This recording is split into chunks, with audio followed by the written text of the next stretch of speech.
After earning his first win in 2 weeks on Tuesday, Samuel Montembeault looks to kick off a busy weekend with a strong performance. In LA, all the offense was supplied by the back end, including a goal from Mike Matheson. It's been a tough stretch for the top line, something Nick Suzuki hopes will change today. It's the Habs and Devils next on TSA.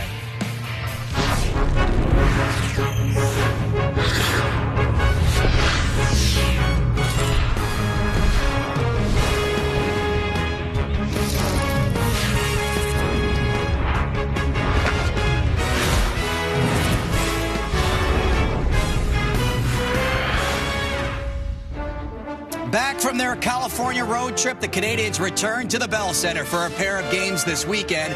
Pointless in his last 4 games, it's been a frustrating few weeks for Juraj Slafkovsky, who today faces a familiar face. Simon Nemec returned to the Devils lineup this week as the top 2 picks from the 2022 draft go head-to-head as we welcome you to this Super Bowl weekend edition of the Habs on TSN. Mark Rowe alongside Carlo Koliakovo. We all look forward to it. More than the nachos, more than the halftime show, more than the fact that you can bet on the color of the Gatorade. Matinee hockey in Montreal, which has become a tradition on Super Bowl weekend. And it's also an opportunity for the Canadiens to get back on track after winning just 1 game in their last 7. It has been a tough stretch in that California trip. You look at that game against the Ducks where they were up by 2 goals. They eventually lost that. And then in the back-to-back situation, able to beat the Sharks, but then lost to the Kings a few days ago by a score of 6-3. It means that their ability to stay in the playoff race becomes that much tougher. They are 6 points behind the Red Wings, and there's 4 teams in between Montreal and Detroit. And with more on today's game, let's welcome in the 2 guys who will call it, Brian Mudryk and Frankie Corrado. Mark, all-time, Mike Matheson, 7 career goals versus the Devils, most amongst active Montreal Canadiens. It's great to get that offense. Remember, against the Kings, goals from defensemen, all 3, as I talked to the former NHL defender here. But, Frankie, if the Habs are serious about a playoff push in this wild card, they need some production from their big boys starting right now. Supplemental offense is not going to move the needle for this team. It has to be the big boys that carry the way offensively for them, and it hasn't been the case right now for a number of reasons, whether it's a hesitation to shoot the puck in the offensive zone, not necessarily enough offensive zone time, creating virtually nothing in tight off rebound chances. Those are the types of goals that they're going to have to create here moving forward, and it just hasn't been the case. So, the first line, Slafkovsky, Suzuki, Caulfield, they have to find a way to win their shift, produce. And if you can get Kirby Dach and Patrik Laine giving you some more contributions at 5-on-5, it makes the world of a difference. It's not the case right now for the Montreal Canadiens, but it has to be moving forward. Alex Carrier, one of those players that had a goal for the backhand versus the Kings. He's ice level with Kelly Gregor. Alex, since the Goulet injury, you've been paired with Matheson, Struble, and Hudson. How have you adapted? Yeah, it's been a lot of partners the last few games, but I think we got a lot of depth, and all guys are talented, so it wasn't a big problem. Heading into the break, how critical are these 2 games this weekend? There's a lot of focus on them. Yeah, it's huge. Big 4 points this weekend. We want to get back to our swagger, our confidence, and there's no better way to do it here at home in front of our fans on a Saturday afternoon. Thanks so much, Alex. Thank you. So Alex Carrier, who's been forced to play with a couple different partners, with Kaiden Guhle going out of the lineup, is with Mike Matheson. Logan Mailloux returned to the lineup for that game against the Kings. He's once again with Lane Hudson. And Patrik Laine, who's been shifted around, continues to play with Jake Evans and Yoel Armia. So you have the Canadiens returning home, Carlo, and they're hanging on by a thread in the playoff race. Why are you so focused on their start today? Well, Mark, you talked about them coming home from a Western road trip, and notoriously, from playing in the league, anytime you come back from this road trip, there's always a tendency to have a very sluggish start for your first game back. You feel like you're skating in quicksand, your body clocks off a little bit. But Montreal, coming off of the last game in LA, wasn't particularly a great start for themselves, got themselves behind the 8 ball early. Just too much time in their own end. They looked like they were standing still, weren't moving their feet, got down early 1-0, but just the shots on net, the disparity between LA and Montreal, 9-1 early in that first period. Marty St. Louis can't be happy about that. If you're the Montreal Canadiens, you can't be happy about that either. So back at home in front of your home fans, 2 big games before the break. the fast start tonight has to be a primary focus for the Montreal Canadiens. And we're all wondering how the Canadiens approach the trade deadline, but they made a pretty significant addition with Carrier coming over from Nashville, and he's not brought over for his offense, but it was nice to see him score that goal against the Kings. And I'm not sure many people knew how to feel about this acquisition, but it has been such a great acquisition for the Montreal Canadiens because you just look at the fit. He fits in with everything Montreal's trying to build with their young defenseman. He's 28 years old. He's a right-handed shot, which is coveted around the league. But he has fit so well because of his hockey sense. He's got great hockey sense. He knows where to be on the ice. He's got a great skating ability. He can move the puck, which is what you want from your defenders. But most importantly, he talked about it in his interview. He's played with so many different partners. The key to being able to play with so many different partners is understanding the game of hockey, what needs to be done in each situation, having great communication playing with those guys. You see the difference here and how much better he's been with the Montreal Canadiens. He's not known for being an offensive guy, but he has the potential to be that guy because he's playing with great talent. He's playing a lot, over 20 minutes a game, playing in the top four. So you like to see more of that. Very encouraged by what I've seen so far. Do you like that pairing with Carrier and sort of matching up with Lane Hudson? I do, absolutely. Even if he's matching up with Matheson, too, which is somewhat of a shutdown pairing. Matheson, they're both great skating defensemen. He's shown that he can play against the other team's top players, too. But even when playing with a guy like Lane Hudson, who you want to be on offense, he's a nice security blanket playing with Hudson. Well, 2018 was the last time the Devils lost a game in Montreal. Their 9 straight wins is the longest road win streak, it's true, by any franchise in Montreal in NHL history. Puck Drop is coming up next. Molson.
Goaltender Samuel Montembeault stopped 30 shots in that win against the Sharks on Tuesday. He did give up 4 goals in a loss to the Devils back on November 7th.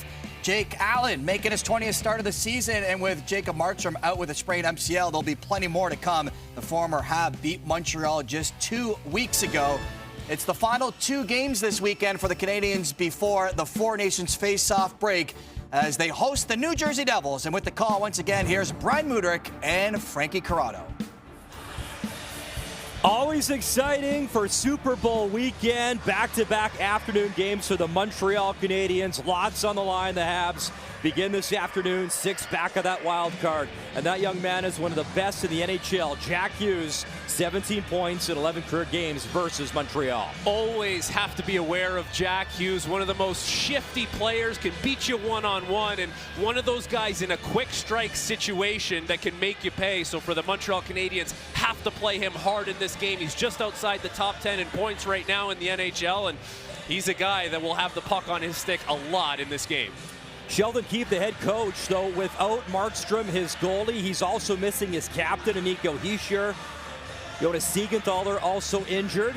Montreal Canadiens, though, know that story very well without Caden Goulias. Martin St. Louis back from the California road trip, just the 2 points that win versus San Jose. Underway here on this Saturday afternoon. It's all the way to Montembeault as he gets to start. We know Jakub Dobeš will go tomorrow afternoon versus Tampa Bay.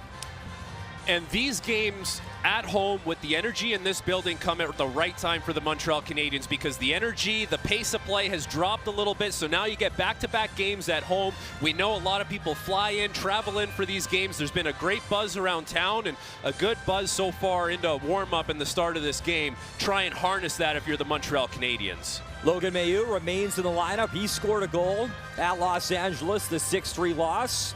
3 goals from defenseman. Erik Haula waved out. Kirby Dach waits for a new dance partner. And in steps Meier. Meier will win it, but it's right to Anderson as alertly he started play up ice. Here's Newhook. Newhook may be one of the better Montreal Canadiens in California. He's riding a 3-game point streak. Steals. Dach one-timer. Rebound Anderson. And he couldn't find it in his skates. And on cue, Newhook. He's got 4 points over those 3 games in California, and he's been playing some great hockey right now. Dougie Hamilton towards the net, hit the side of the net. Lane Hudson picks up the puck as the young rookie floats it for Josh Anderson at the line. In on Dylan. Anderson giving Dylan some distress. He plays it away to Dougie Hamilton. I would agree with you, Brian, about Alex Newhook. He was one of those guys in the top 6 that was making plays, had the puck on his stick. The problem is you need more than just Alex Newhook in the top 6 to generate enough offense. Here's Cole Caulfield trying to burst it up that right side. Pesce took it away. Caulfield back at it at center. Slafkovsky will play it back to Alex Carrier. Caulfield pops it for Slafkovsky over to Caulfield. Caulfield tried to center. And his longtime buddy and USA teammate Jack Hughes the other way. As Hughes, the give and go, pass across for Andre Palat, and he couldn't handle that hot rocket setup. And the back check by Cole Caulfield after he turned that over at the blue line, knew he had to get back to disrupt that play. Kovacevic back on defense on Slafkovsky. It's Jack Hughes, he'll play it back.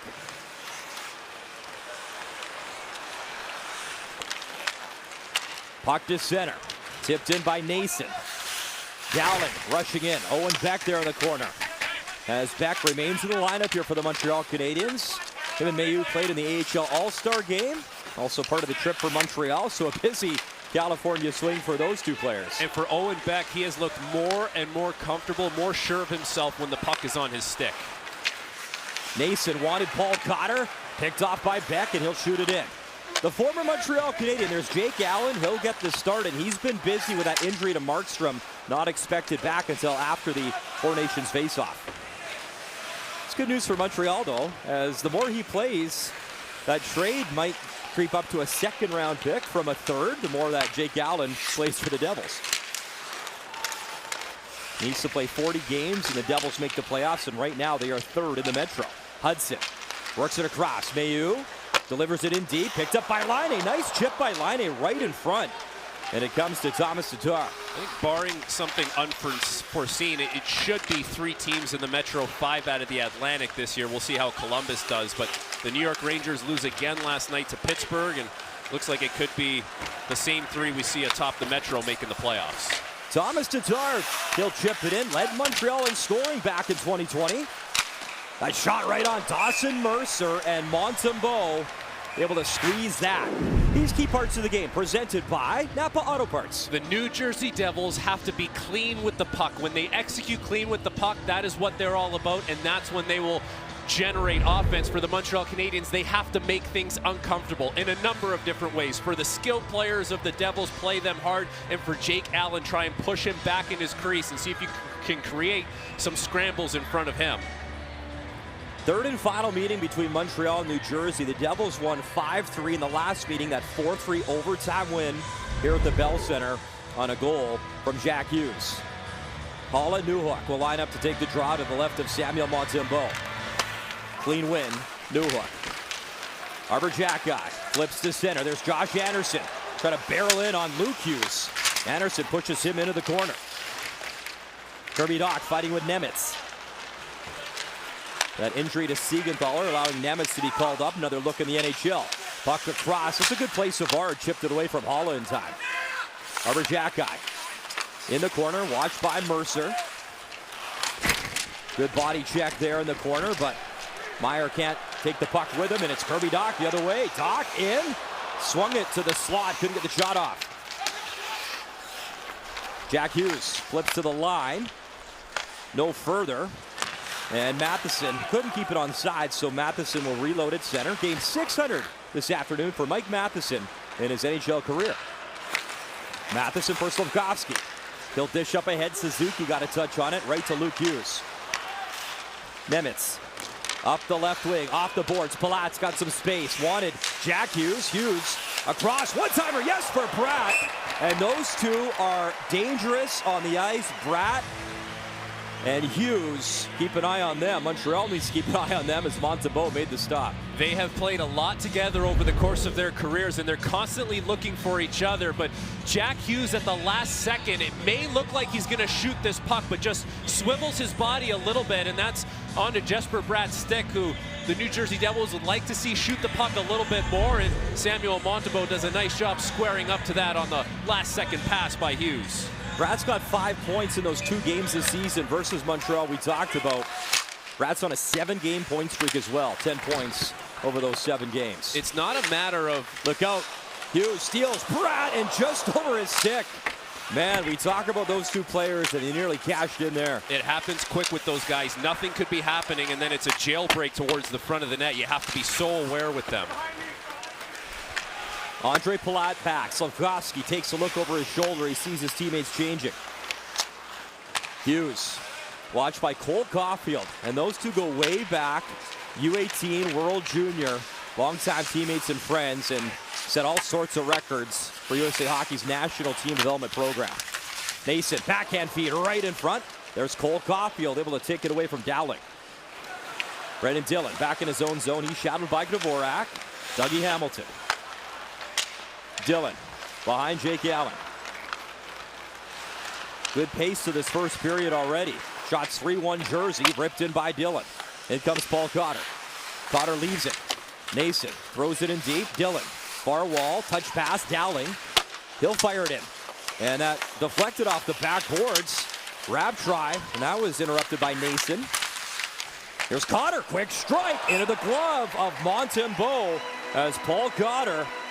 Career highs in points with Vegas last year. He's got 18 points for the Devils and a good chance on Montembeault. The New Jersey Devils are a good team right now. They're not a great team, and they have some significant injuries. Jacob Markstrom, of course, one of the better #1 goalies in the NHL. Their captain, Nico Hischier, who's such a good two-way player, and Jonas Siegenthaler, who's a steady, efficient defenseman who plays a lot of minutes for them. Those are 3 key injuries that the Montreal Canadiens can try and jump on in this game, as New Jersey has struggled with some consistency recently.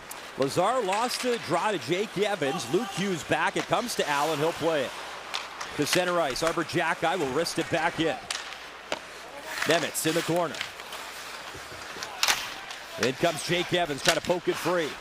Him and Armia go to work. Thomas Tatar. Weird hop, hit him in the back of the skates, but he recovers. Tatar missed Curtis Lazar and fired in by Bastian. David Savard along the board. Savard didn't have Armia quite ready with a stick yet, as Armia couldn't accept that pass. Nemitz in his own zone. He'll delay, go to center, and Eric Halla shoots it in. In comes Dawson Mercer. Pride of Newfoundland and Labrador in our viewing region. Mercer. Newhook from St. John's. He'll barrel in, taken down though, as Dillon stopped his progress, and you know what the fans wanted. Kirby Dach will shoot it in. Allen plays the puck, picked off. Dach right in front, Newhook there. Rebound, Anderson. Tried to flip the backhand in. As if that's on the forehand of Josh Anderson, what a look that would have been, but he couldn't pull the trigger. Encouraging signs early on, though. Kirby Dach having the puck in the offensive zone, making some plays, more than we've seen the last, call it 3 games out in California. Here's Matheson, tried to flip it in, hit Dillon, and then Matheson got upended at the blue line. And in game 600, Matheson slow to get up. In a 0-0 game, shots 4-1 New Jersey. Glad you're with us on Super Bowl weekend.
It's that grind of the season right now for Martin St. Louis in Montreal, trying to push for that second wild card, and the coach saying, when it comes to the playoffs, I'm not going to talk about that right now. I get it. We had a great run. It's a hard league. It's very competitive, especially in the Eastern Conference right now. We got to fight. The focus right now is really to get back to a recipe that works.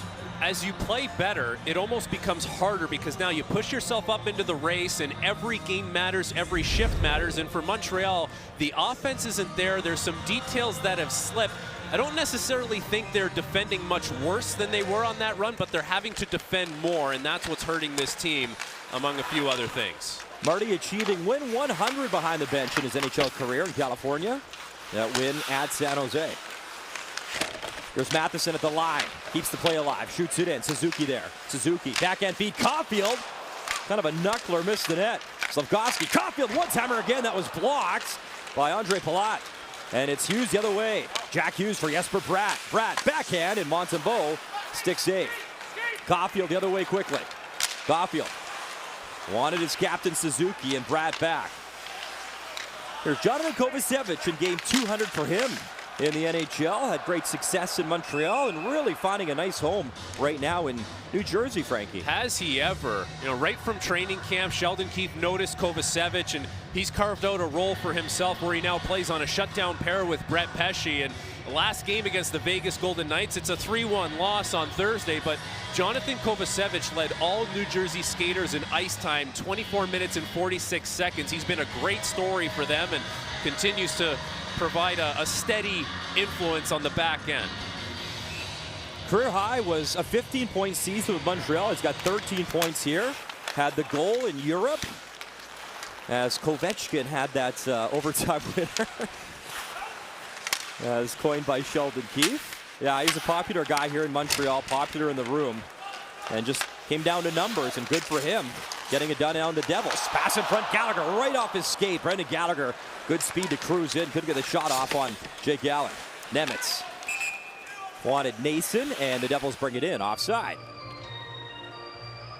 Oh, Brendan Gallagher had a goal on the California road trip, and he's going to get a chance here that gets a little rise out of the Montreal crowd as Christian Dvorak's in on the forecheck working on Simon Nemitz, and Gallagher just driving to the front of the net, not able to get a stick on it. But one of those guys in times where the energy is probably not there for the whole group, you look to Brendan Gallagher to be the spark plug, and he has been that for such a long time here and can be that moving forward. And they need a spark as well, Frankie. It's been a busy load. This is now game 5 in 8 days for the Montreal Canadiens. Couple of time changes there in between as well. As Cotter into the corner. Dowling had it. Was knocked away from him. Jake Evans plays it off the side of the net. Look out as Dowling was there. Laine able to poke it ahead though, and here's Jake Evans. A little bit of room. Wrist shot off a stick and wide. Good recovery there as getting back was Nemitz. Puck at center for Arbor-Jacka. For Savard. He'll wrist it in. As that clipped out of play. Simon Nemitz back in the NHL, the former second overall pick, has spent a lot of time in the AHL this season and perhaps a little disgruntled, thought he should be in the NHL full time, and played last game against Vegas and got benched halfway through the game, but this time he gets back, gets a stick on this Jake Evans rush attempt. Patrik Laine made a nice play at the blue line to tie up a stick. That led to Jake Evans getting that chance, but Simon Nemitz looking to find the same confidence that he has at the AHL level, now at the NHL level. Patrik Laine, no points in his last 6 games, but he does have 8 goals in 10 career games versus Jake Allen. As that puck deflects out of play behind Allen. You know, it's not easy for young defensemen to make the jump to the NHL, and that kind of puts it into perspective how special it is what Lane Hudson is doing. But Simon Nemitz, who was the second overall pick in 2020, had played more last year, played in some offensive situations last year, but as New Jersey has more depth this year, he's been pushed down the depth chart and has had to work his way back to the NHL. Won the Olympic bronze medal with Slafkovsky 2022. Puck behind the net, dug free to the right side. There's Bastian. Thomas Tatar will chip it in. He chases after it. Montembeault to play it. Yeah, pretty special. Both those guys drafted 1-2 in this building as well here in Montreal. First time ever from their nation. 2 players going 1-2 in the NHL draft. Tatar. Below the goal line. Worked free by Owen Beck. Beck up the left wing. Beck still with a puck. He'll drop it off for Gallagher. Gallagher trying to spin away. Owen Beck. Dvorak to Hudson. Lane Hudson creating some space. Drag move. Hudson found on the shot. Beck's got it. Back to Hudson. Hudson. Backdoor feed in front. He had Dvorak tried to center, but Gallagher was all tied up. The crowd appreciating Montreal, and every time Lane Hudson this season touches the puck, man, he can do some special things. Timo Meier. Doc took it away, then it's shot in right to Montembeault. Logan Mailloux starts the play. Newhook up for Doc. Doc over the line, cutting towards the net, and Luke Hughes took it away. Hughes through center. Nice move from Luke Hughes to Nemitz. Nemitz throws it for Eric Haula. Haula right on. Sharp angle shot. Montembeault read it well, and he'll put it in the net.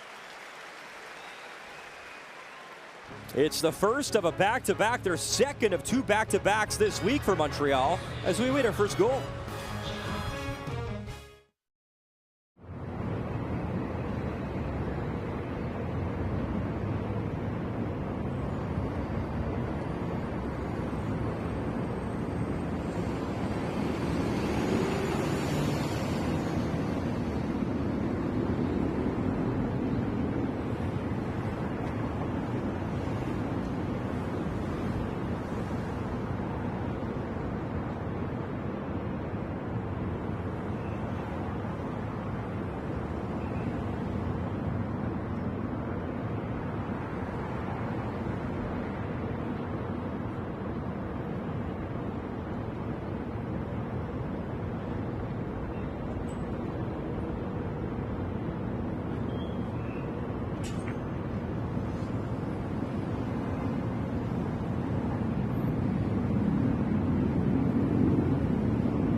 Jake Allen, Stanley Cup champion with the St. Louis Blues back in 2019. Parts of 4 seasons with Montreal, 41 wins with the Habs, and more than that, he was such a great leader to the young goalies, especially the guy he's facing this afternoon in Samuel Montembeault. And you think about what he offers to this New Jersey group. You bring in Jacob Markstrom, but for Sheldon Keefe, Markstrom's out. You feel so comfortable in the fact that Jake Allen can give you capable goaltending. He's a trustworthy guy. You know the kind of professional he is, and it keeps you having a chance to win games. Kovacevic right on. Montembeault will snare that, and as you saw in the graphic we showed you, the more he plays, well, that's good news for Kent Hughes, because that could turn into being a second-round pick as Sheldon Keefe looks on. And for Sheldon, you know, he's coached skilled players throughout his entire career. You think about who he had in Toronto, but his group needs to find a little more of that secondary scoring that comes with some grit, and that's been, you know, part of the reason why New Jersey's 4-5-1 in their last 10 games, just a little bit up and down right now. Also 4-0 in Europe. So if the NHL ever expands, they might look at Sheldon Keefe. He's got good success overseas. New Jersey starting their regular season in Europe this year. Couple of wins. Puck battle at the line. Slafkovsky trying to dig it free. Slafkovsky first in the corner, tried to center. Comes to Matheson. Wrist shot, and Allen saw that the whole way. He gloves it down. Now, we talked about Montreal needing to find a little bit of offense, Brian. They've only scored more than 3 goals once in the last 8 games, and what did you know it? 2 of those are wins. Here's Lane Hudson. Nice deceptive move, gets himself to the middle of the ice, but he's not able to get that shot off. And how many times have we seen him with that curl and drag move and then onto the back door? It's Christian Dvorak looking for Brendan Gallagher, who again is in front of the net, trying to create a little energy in that area, but You know, the fans appreciate when Lane Hudson is putting on the kind of show he's put on all season long. 41 points, 38 assists. Off the draw, it's Laine up top, Maves, wrister. And that was blocked by Meyer. Evans tried to center it from below the goal line. Dougie Hamilton there. Here's Laine reaching for it. Patrick Laine continues to work. And Mercer there, and he'll jam that to center. Matheson reaching for it, swats it away. Puck at the line. Evans tried to send it to Armia. And a delayed offside by Montreal. So that will halt play. Well, you miss a guy like Caden Gooley so much. We knew that was going to be obvious. But not having Emil Heineman has been a big loss for this group, and I think that speaks to the impact that rookie has had. And you know, how about another rookie in Lane Hudson, who completely has outclassed the other rookie defensemen when it comes to points, time on ice, every other metric you can think of this season.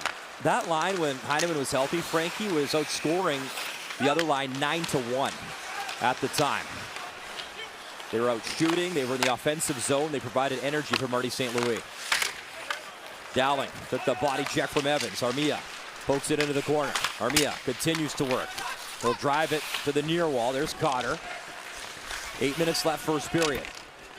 Just 2 shots so far for Montreal. Evans frees the puck for Armia. Patrick Laine at center. Laine, he'll shoot it in. Allen out to play it. Goes to Luke Hughes. Luke Hughes, though, gave it away. Armia in the corner. You know, Armia and Evans, whether it's killing penalties on a line together, such a good combination. We talk about pairs in the NHL. They've developed into a great pair, Frankie. They really have, and when that fourth line was completely intact with Heineman, it was the perfect setup line. They would go over the boards, they would play in the offensive zone, and who was coming over the boards next? The Suzuki line, ready to play more in the offensive zone. They don't have that setup line anymore. Owen Beck centering, feed in front to Dvorak, just missed.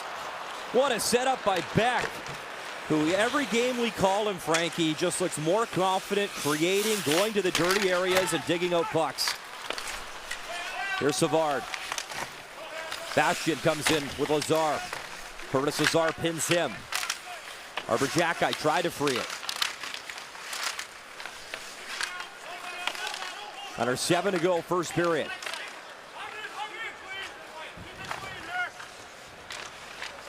Final game for the Devils before the Four Nations break. And that's a long battle over there. It continues. Beck jams it free, though not out. Dillon keeps it alive, just onside. Hamilton shot deflected and missed the mark. In comes Dillon again. He'll slam it along the boards.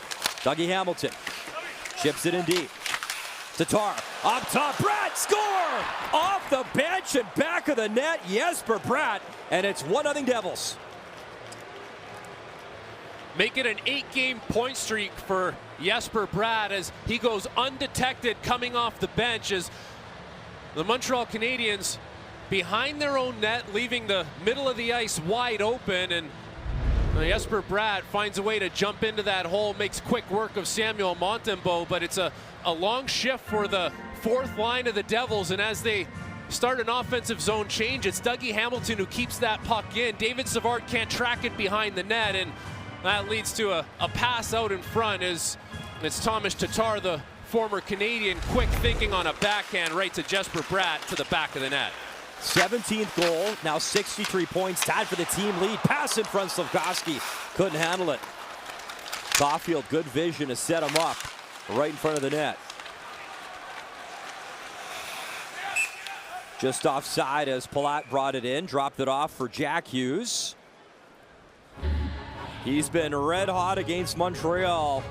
19 points in 20 games versus the Habs, and now an 8-game point streak.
17 goals on the season now for Jesper Bratt as he continues his strong play, consistent play for this New Jersey team. And as this puck goes in behind the net, David Savard is trying to cut that off. If he cuts it off, this doesn't happen, but the puck bounces over his stick, and Thomas Tatar does a nice job recognizing he's going to have Bratt coming right off the bench into that middle of the ice. In the most consecutive 60-point seasons in franchise history, Jesper Bratt climbing up. He's at 4, and former Montreal Canadian great Kirk Muller at 6. It's amazing. You know what? A 6th-round pick back in the day, Jesper Bratt, and some guys take a little bit longer, Frankie, and my goodness, he is a star for New Jersey now, and he has been consistently for the last few years. Lane Hudson back in his own zone. In comes Haula. Hudson behind Montembeault. To center, Kirby Dach over the line. Newhook dropped it back for Anderson. Wrist shot loose, and Jake Allen stopped that. No rebound. Another encouraging sign here with this line that Marty St. Louis has put together, playing in the middle of the ice. And one thing Josh Anderson is going to do, he's going to win foot races and get to pucks. And here he jumps on this one as it's a failed clearing attempt by New Jersey and puts a shot on net. But it starts with Kirby Dach, entry through the middle of the ice, driving the net, and would like to see him get to the front of the net, not hang out at the side, and see if you can scoop up some of that loose change or make it harder on Jake Allen to make that initial save. Curtis Lazar, Alex Newhook. Line up to take the draw. 5:34 to go, first period. Lazar wins it. Hamilton steps away from Anderson. The backhand to center. Lazar works it into the corner. In comes Bastian. He'll crash in on Hudson.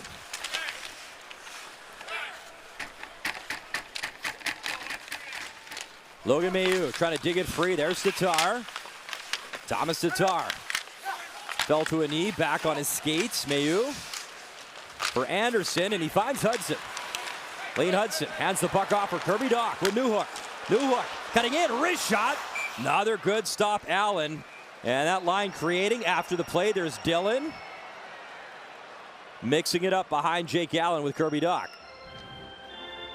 Well, this kind of physical altercations, confrontations, these are all good things for the Canadians to try and have in this game, where New Jersey might be lacking a little bit of that grit, physicality at times, depending on who's on the ice. And you're a team that's looking to find a spark, a little energy, and something like that just keeps everyone a little sharper, a little more engaged in the game at times. And we'll see if you can build off that.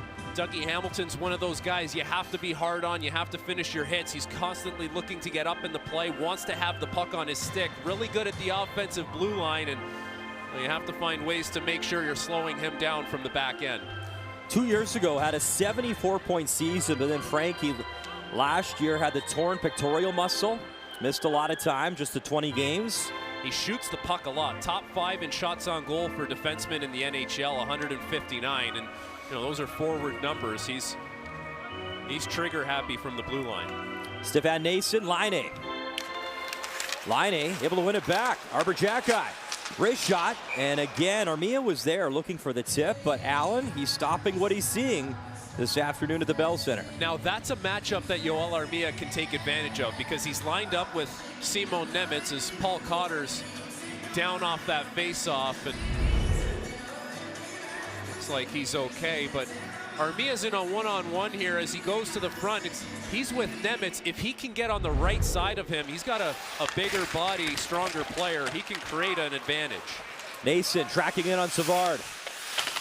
They collide in the corner. Justin Dowling there. Paul Cotter picks it up. Cotter in the corner. Frees the puck. Luke Hughes, wrist shot. He was jammed up by Armia. Spinning Noesen right on, and Montembeault fell awkwardly, but he kicked it aside. Another drive as Nemec let it go. Tipped just wide. Luke Hughes dumps it back in. Arber Xhekaj. Good contact in the corner. Nemec picks it up, shoots it back in. Noesen and Xhekaj. In the corner again, there's Arber Xhekaj setting it up for Jake Evans. Evans up that right side. He's got it with Armia. Armia, wrist shot. And good job, Luke Hughes broke that up.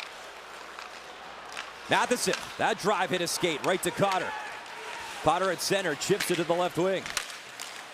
Matheson skating back, took it away. And again, it was Armia and Evans creating a little bit of offense there in front of Allen, icing against Montreal. And Luke Hughes is a fast defenseman. He's a different type of player than his brother Quinn, but straight line speed, he's pretty quick, and he's going to be the one that gets back to break up this chances. Jake Evans is playing one-on-one with Dowling. That's a forward, so he gets him to bite. Nemitz bites, but by the time Evans makes that pass over to Armia, it's Luke Hughes who comes back, gets a stick on it, but Brian, the strong play continues between Evans and Armia.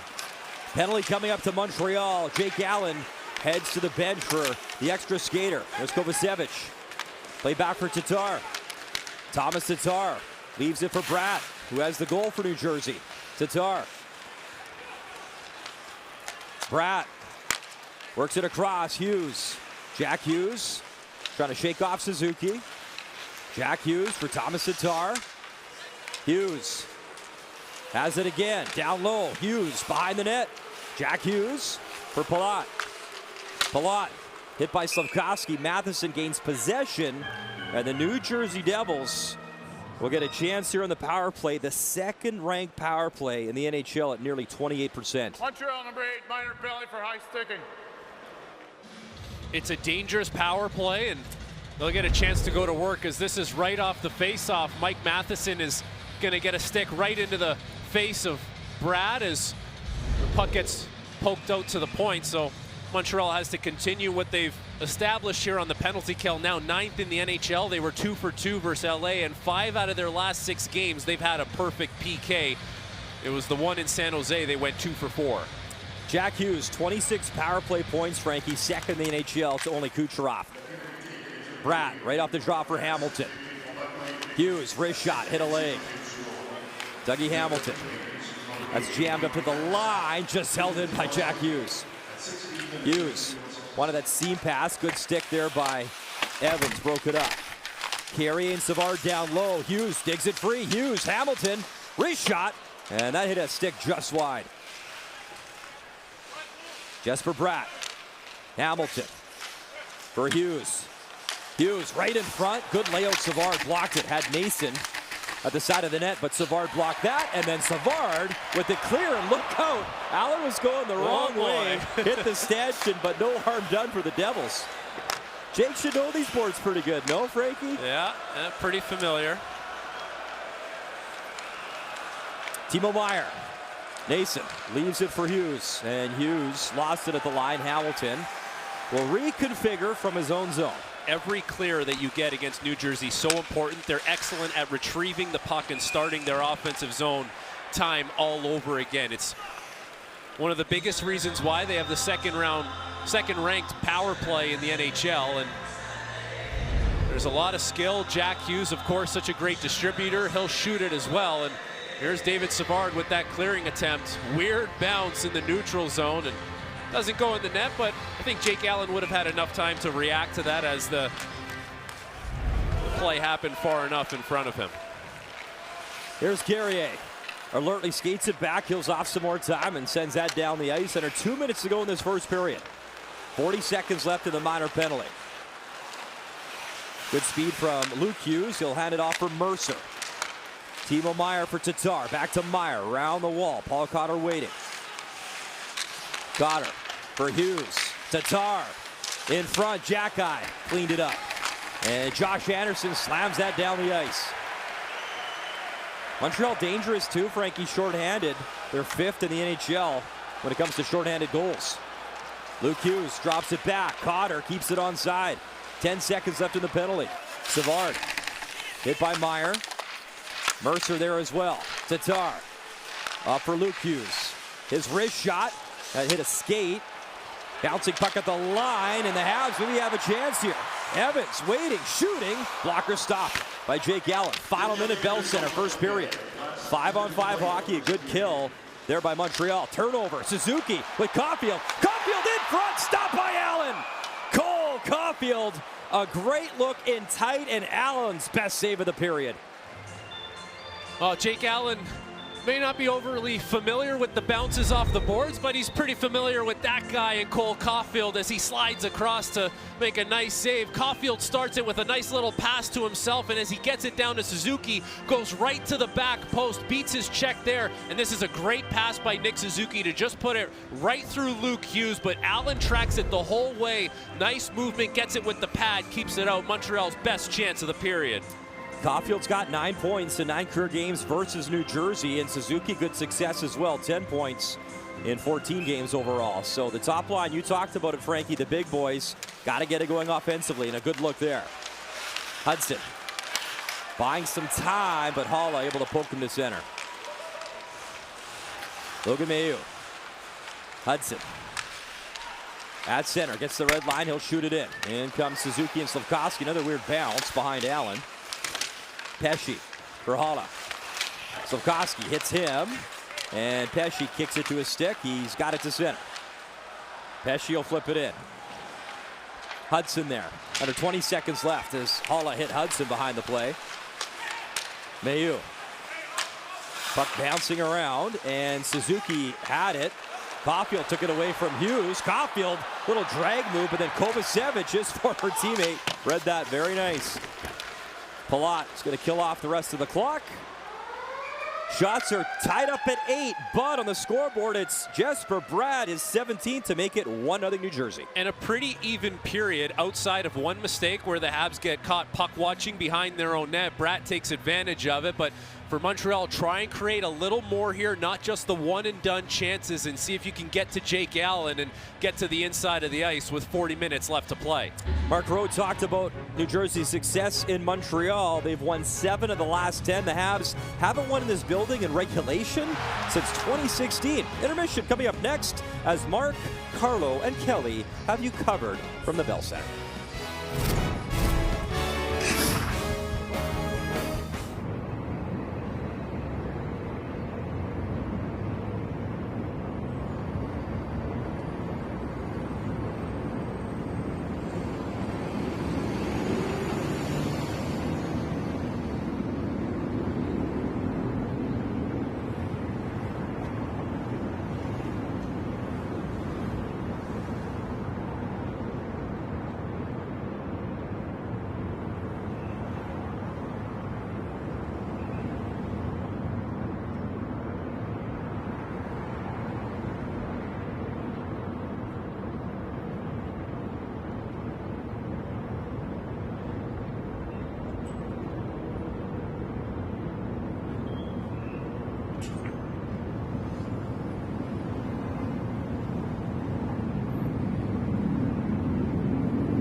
Lightning. Coverage begins at 1 p.m. Eastern, 2 p.m. Pacific on TSN in the Habs region. Jake Evans is just 2 goals away from matching his career best, and he's standing by with Kelly Gregg. Jake back in the line with Patrik Laine today. What does he bring to your line? Obviously a scoring threat from wherever. He's got a great shot, great offensive mind, and hopefully we can get the puck to him and make things simple for him. There's been so much focus on the importance of this weekend. Is this a statement weekend for your team? Yeah, obviously with the break coming up, you want to end on a high note, and when you look at the standings, there's some pretty big games for us to catch up, so we just got to get back to where we were a few weeks ago and get that confidence back. Thanks so much. Thank you. Back alongside with Carlo Koliakovo for the first intermission where the Devils lead. And you talked a lot about how you wanted to see the Canadiens get off to a good start. In fact, you tested them to get off to a good start, and they didn't pass your test, did they? Yeah, no, it's really unfortunate with the start that they had because, coming in, the coaches and the players are probably recognizing that, hey, we're not going to feel like ourselves, but let's focus on the details of the game. And it's almost a carbon copy of what we saw early in the last game where they got outshot, only had 1 shot through 10 minutes. You just look at the plays early on. Their execution is really poor, in poor positions, not really having awareness in the zone. Luckily for Montembeault, he was ready to play because he kept them in it early. And with all that early stuff, there's a build-up towards the rest of the game.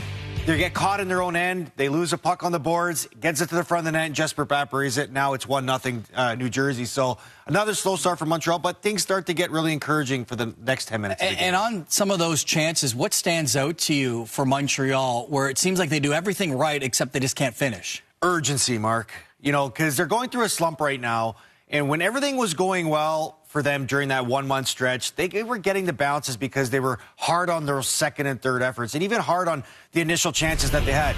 Look at Montreal's chances in this period that they did generate. Here's a great wall play, gets to the middle of the ice. It's a fumbled puck towards the net. They're not ready for the rebound. Again, win a board battle, puck to the front net, doesn't get on the guy's stick. Here's Evans, got a great chance to even just get a shot on net. Shot doesn't get on net. Now Armia, again, is another slot chance. It gets blocked. Here's the best chance of the period. It's late in the period with a minute left. It's Caulfield. There's got to be a bigger sense of urgency to bear down those chances because how much of a difference would this game be if Montreal could at least have capitalized on one of those chances? And to no surprise, at the center of the offense that we did see for Montreal in that first period is Lane Hudson.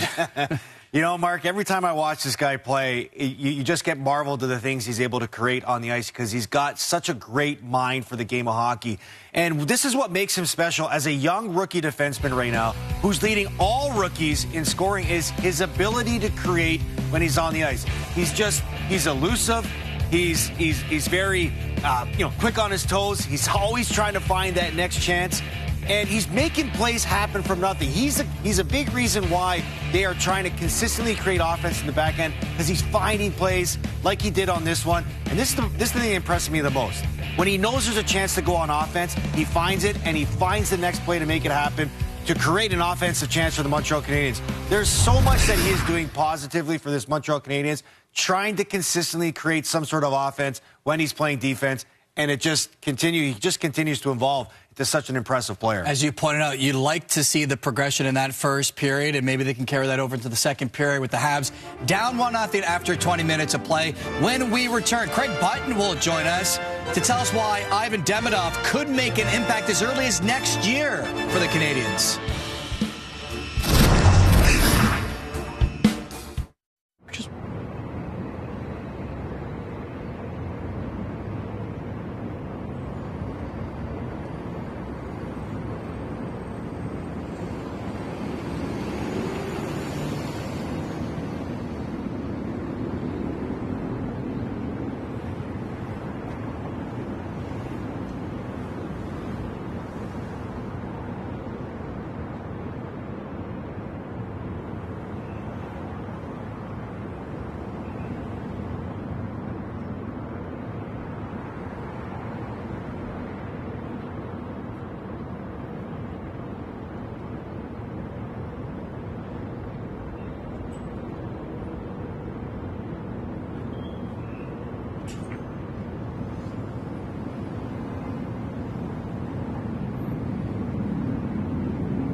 as the Chiefs face the Eagles, featuring the Apple Music halftime show headlined by Kendrick Lamar. It all goes down tomorrow at 6 Eastern, 7 Atlantic on TSN and CTV. To make our 2024 first selection, I'm pleased to invite on stage our number one fan, the one and only Celine Dion. With the 5th overall selection, the Montreal Canadiens are proud to select Ivan Demidov. The most dramatic draft announcement of all time. Я предпочитаю эту игру не останавливать. Ой-ой-ой, ну как он просто раздел оборону! Какой голище Ивана Демидова! Атака СКА 2-2, оставлена шайба, Демидов, пауза, бросок, гол! Эта сказка продолжается, Иван Демидов! И Демидов, дриблинг, и Демидов забивает в 5-м матче подряд, потрясающий! С точки зрения журналистов, гол! Шайба в воротах, это снова Демидов! Именно в его направлении Демидов делал, а вот это уже, да, а вот это действительно уже суровый Иван Демидов проводит силовой прием против Исхакова, забирает шайбу. Санкт-Петербургцев, ну что же, это объясняется большинством, и вот он гол! Какая шикарная передача! Минус все это произошло, но вот здесь красиво, как Демидов! Демидов дубль, ну доверно! When the Canadiens selected Ivan Demidov 5th overall last year's NHL draft, there was so much excitement around that selection, and it wasn't just because Celine Dion was on stage. There's always been so much potential with Demidov, and so far he has delivered on all accounts in the KHL. This week, our director of scouting, Craig Button, released his top 50 NHL-affiliated prospects, and there's no surprise who's at the top of that list. Top 50 affiliated prospects outside the NHL should come as no surprise that Ivan Demidov is the #1 player on this list. He has done things in the KHL no player under 20 has ever done. That is not an easy league to play in, and it's difficult to do what Ivan Demidov has done. He's superb in every single regard. The creativity, the imagination, the hockey IQ. You combine it with the skill. You combine it with a competitive fire that allows him to impact the game in such significant ways. And that's only going to grow. Montreal Canadiens have a superstar on their hands. You think back to last year's draft, getting him at number 5. I mean, that's just a stroke of luck. But you're not going to look a gift horse in the mouth. You're going to celebrate that. And when he gets to Montreal, donning that Canadiens jersey, you're going to see a player that can change the outcomes of games, that impacts the game in significant ways. There's been superstars in Montreal, and in my view, Demidov is the next superstar coming that way. Ryan Leonard was the MVP at the World Junior Championships for Team USA. He's got an engine that revs at high RPMs. There is nothing in the game where he does not make a significant impact. He drives play with his skill, with his physical play, with his fiery competitive attitude that says, I'm not here to lose, I'm only here to win.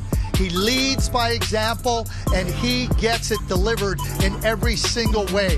The Washington Capitals drafting Ryan Leonard, there's no doubt that he's going to come to their team after he completes the season at Boston College and make an impact on his team, just like he's made an impact on every team he's been on.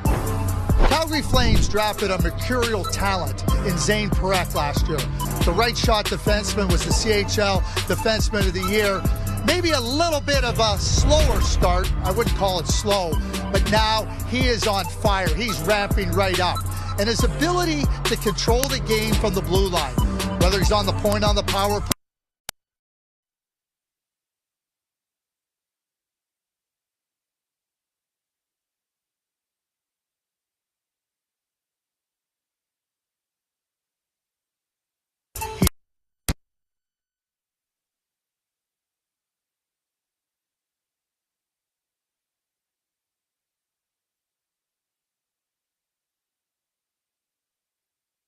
Memorial Cup, and now he again dominated in the OHL across the CHL. It is exciting times for the Calgary Flames as they look to building their team into one that can compete. And when you have a player like Zane Parekh, you know you're going to compete. Top 50 affiliated prospects, always a fun exercise. Those are just 3 of the players, and boy, are they dandies.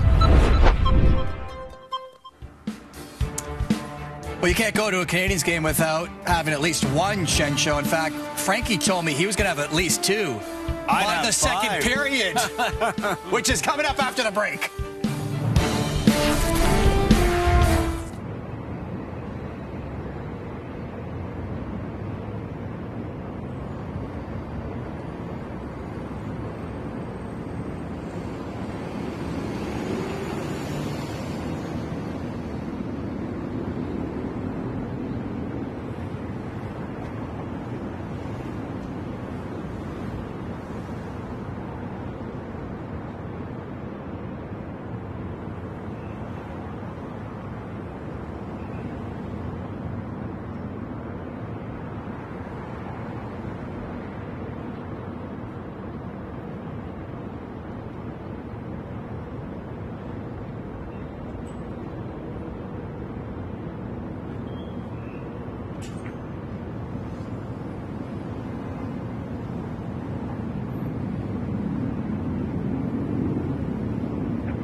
So far, and with that, he's now tied with Jack Hughes for the team lead in points with 63 as the Devils lead the Canadiens 1-0 after 20 minutes with the call of the second period. Once again, here's Brian Mudryk and Frankie Corrado.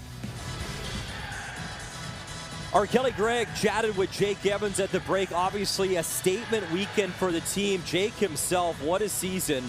11 goals, 27 points, and Frankie, his career highs are 13 goals and 29 points. He's going to obviously shatter both. And still riding that shooting percentage of 20.8%. And, you know, the shots and the scoring attempts and chances haven't necessarily been there the last little while. But what he provides to this group as far as penalty killing, reliability, always there, never going to cheat you with your effort. And nice to see Jake Evans get a couple chances in that first period. Devils have been really successful in second periods, a plus 27 goal differential. 69 goals in the second. That trails only the Edmonton Oilers. So Montreal has to find a way here to level the score. Underway in the second period. There's Hudson. Plays it for Doc. Up ahead for Newhook. Good speed. Newhook wheels right in, and Hamilton took it away in time. Doc. Newhook. Wrist shot broken up. Up for Hudson. Kirby Doc. Josh Anderson has it. Lane Hudson at the line. Over for Logan Mailloux. Mailloux. Look out, that hit Doc's skate, and Erik Haula trying to streak away, and what a play from Lane Hudson. The stick lift and the takeaway. Brendan Dillon shot in and out of Montembeault, still loose, and Doc swats it away. Jesper Bratt brings it up high. Bratt, wrist shot, traffic, Haula banging for it, but Montembeault found it, and then he got crushed right in the crease as they protect Montembeault, who made a really quality save. If Erik Haula is anything, he's fast. Has no points in his last 20 games, but he can skate. And Lane Hudson catches right up to him in a hurry as this puck was up for grabs in the neutral zone. And you could see Hudson get on his horse. Nice job getting under the stick. No penalty. Clean defensive play by Lane Hudson under duress. And he's done that a lot this season as that puck was turned over near the Montreal blue line. And Lane Hudson gets back. It's amazing, you know, you hear Carlo talk about him, you talk about him. You both played the position, Frankie, and just what Lane Hudson is doing. Pretty remarkable in his rookie year. Jack Hughes got back, took it away from Suzuki.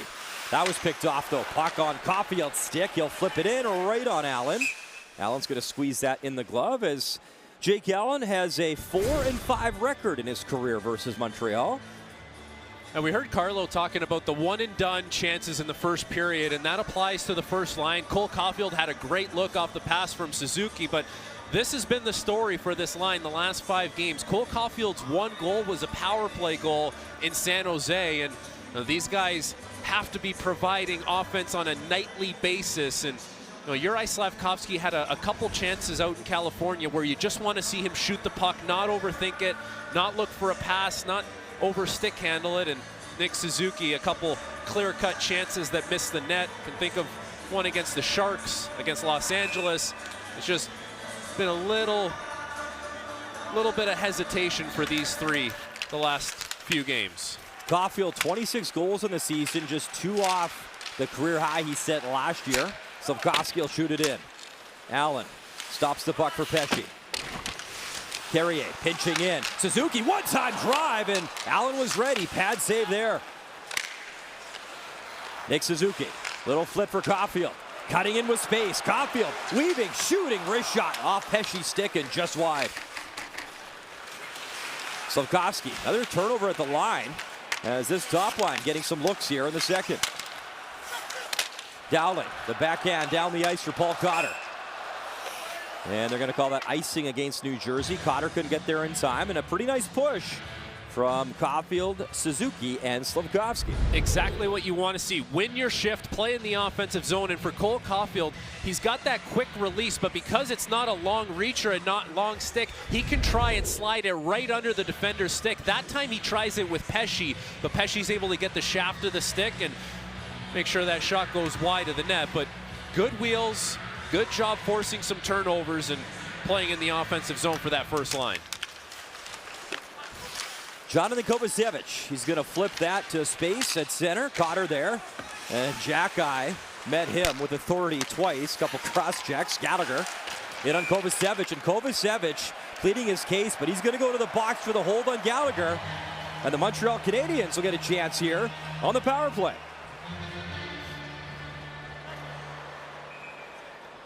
Jersey number 8 has a 2-minute minor for holding. Well, when your strength coach in the summer tells you he wants to get your squat numbers up, this is exactly why. Because when you lean on someone, you can force them into taking a penalty, and that's exactly what Brendan Gallagher does. He leans in on Kovacevic. It's a free hand.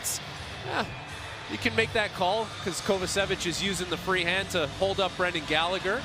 The Canadiens will take the power play. 0 for 3 last game versus LA, and entries were a big issue for them. They just could not get set up into the offensive zone. Devils, the 3rd-ranked penalty kill in the NHL. Suzuki out, Laine comes in. Slafkovsky right towards the net, and Jake Allen's going to alertly play that and kill off some time to center. Lane Hudson. Hudson on his own blue line. He'll lay it back. Suzuki. Suzuki to the left side. Laine gave it away, and that's an easy clear for New Jersey. Here's Lane Hudson. Drops it back, and they'll try one more time. Suzuki right to the line. Slafkovsky, Caulfield. He was all jammed up, and it's Jesper Bratt the other way. He tried to backhand that to space, but Nick Suzuki took it away. Continuation of what was the issue in LA for them, not being able to get set up and gain a clean entry into the zone. Here's Caulfield. Slafkovsky curls around. Juraj Slafkovsky. Up for Hudson. Laine, one-timer right on. Rebound, poke just wide. Caulfield. They got the shot, and Caulfield just missed. Laine, fake the shot. Hudson. Laine. Lane Hudson. Down low, Caulfield. Cuts in, shoots. He tried to create some space and then tuck it in up top. Suzuki at the blue line. Waiting, Hudson. Lane Hudson. Suzuki. Wrist shot. Block in front. Caulfield just missed. And then Hudson went Laine's way, and it was off a stick and down the ice. And Suzuki's back. Watched by Hughes. Lane Hudson at center. Leaves it for Kirby Dach. Dach Suzuki threads it across, but right to Haula with Mercer. Haula cutting in, backhand try, and good job Laine got back defensively there. Just 5 seconds left in the penalty to Kovacevic. Kirby Dach over the line, Carrier space in, right in front, and he just missed Dach. Follow-up try. Pass intended for Dvorak, and Haula a good stick as we're 5-on-5. After a slow start to that power play, Montreal creating a little bit in front of the net. There was a loose puck. Caulfield couldn't bang it in, and nice job by Carrier moving his feet on the entry, looking for a backdoor play. Bastian, wrist shot off the glass up high behind Montembeault. Tatar works it right back in. Evans chasing after it. Pumped into the corner. Gallagher able to work that to center. In comes Evans.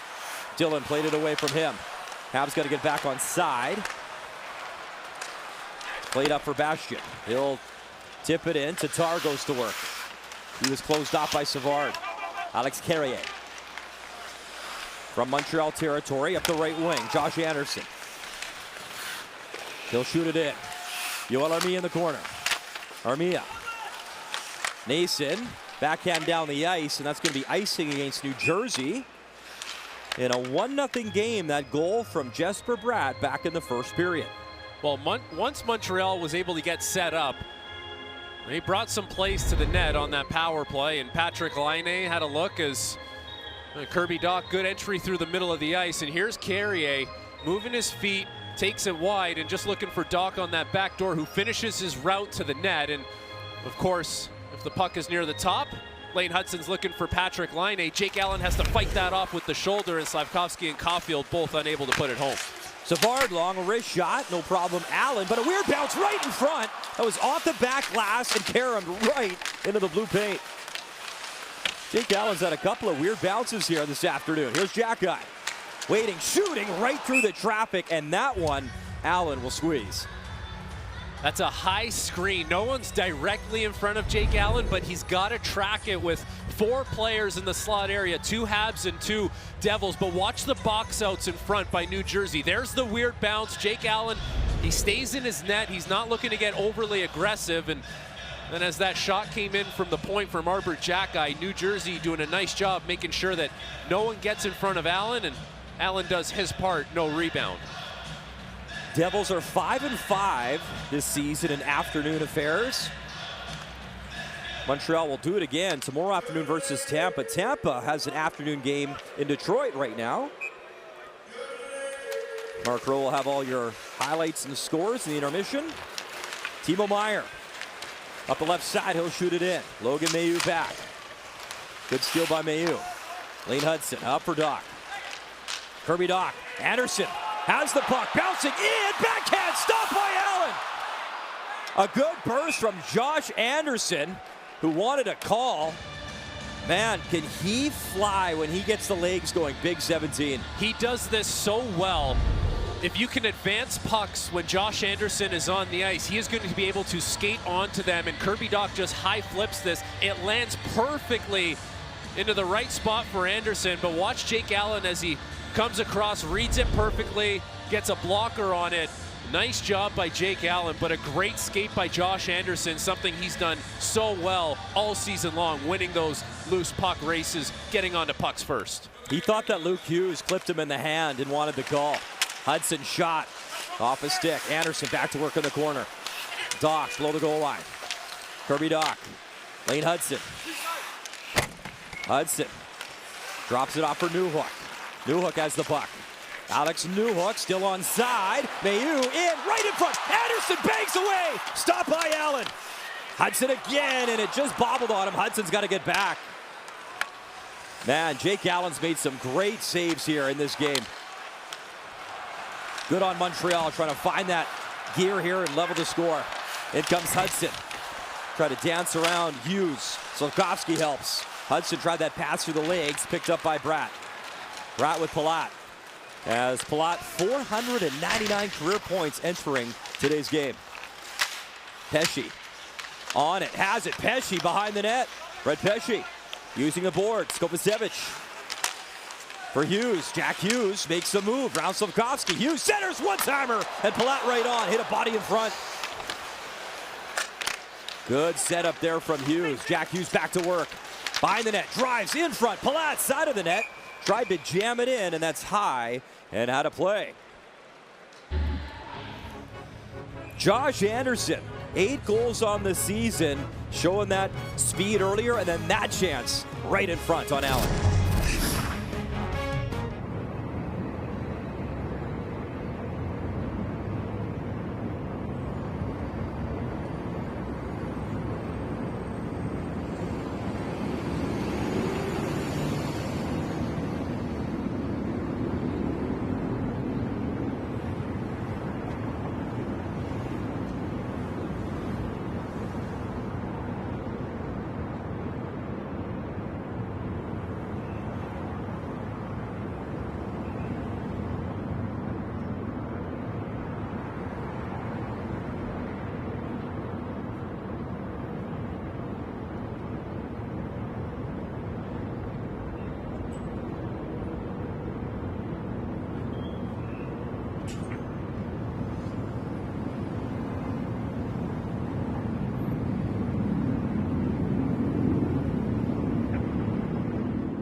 Always great to be back in Montreal. It's a busy season for a lot of us Habs on TSN. So many people work very hard behind the scenes to put us to air, including our guy, Benoit Minot, who has done a wonderful job. It is his birthday today. We want to wish him a very happy birthday, our technical producer. He travels, he's behind the scenes, long hours to get us to air. Benny, love you, buddy. Happy birthday, and thanks for all your hard work. Here's a shot towards Montembeault. Dvorak will pick it up in the corner. Here's Gallagher for Owen Beck. Beck at center. He'll chip and chase after it. Dylan back. Takes a big body check there. Dvorak in the corner. Trying to free it for Beck, and he will. Up top. Arbor Xhekaj for Savard. Savard. Xhekaj. Waiting. Shooting. Hit Lazar up high. Beck digs it free. Dvorak couldn't get the shot off, and it's Bastian the other way for New Jersey. That's exactly the kind of effort you want to have coming off a TV timeout by Owen Beck. In on the forecheck, get a hit, make a play. Nice job bringing some energy. Nemitz, the hit from Beck. There's Dvorak. He works it in deep. Back forward is Luke Hughes. He flips to Nemitz. Nemitz up the ice. Bastian, little chip in. He was checked by Mailloux. Lane Hudson there. Mailloux. Got hit again as Nathan Bastian back to work. Nemitz hustles over. Patrick Laine there in the corner. Laine trying to clear. Jake Evans there, held in by New Jersey. Cotter was poked off his stick. Hughes keeps it in, but right in the tape of Lane Hudson. Here's Laine. Laine at center. He'll fire it in. Evans chasing after it. Evans slashes at the puck. Laine in the corner. There's Cotter, plays it away. Evans has it. Jake Evans up for Carrier. Carrier's shot blocked by Cotter. Armia finds it though, and again in deep. Yoel Armia using his body, protects the puck, cycles for Evans. Mason speeding after it. Armia back to work. Good forecheck here by Montreal. Armia tried to bring it into the slot, and eventually Jersey chips that down the ice. Much better period here for Montreal and Marty St. Louis. Armia, cross-ice pass. Ooh, what wrist shot! He missed up high, and he looked up as he knew he had a great chance up that left side. Right now, the New Jersey Devils look like the team that just traveled back from California. It's Montreal winning some races and some really good pace to their game as well, they've found ways to get shots to Jake Allen, get bodies in front of him, and they're the ones carrying the pace of play right now. And it's a nice response for a group that is looking for a response, Brian. There's been a 5-game stretch now where you're 1-4 and you look for something that can help you turn the tables a little bit. And Marty St. Louis would have had a clear message to his group as far as what they need to do, as far as playing in the offensive zone and making things a little more uncomfortable for New Jersey. And they've done that so far, just about halfway through the second period. Montreal now up to 16 shots. New Jersey just 11. They'll drop it one more time.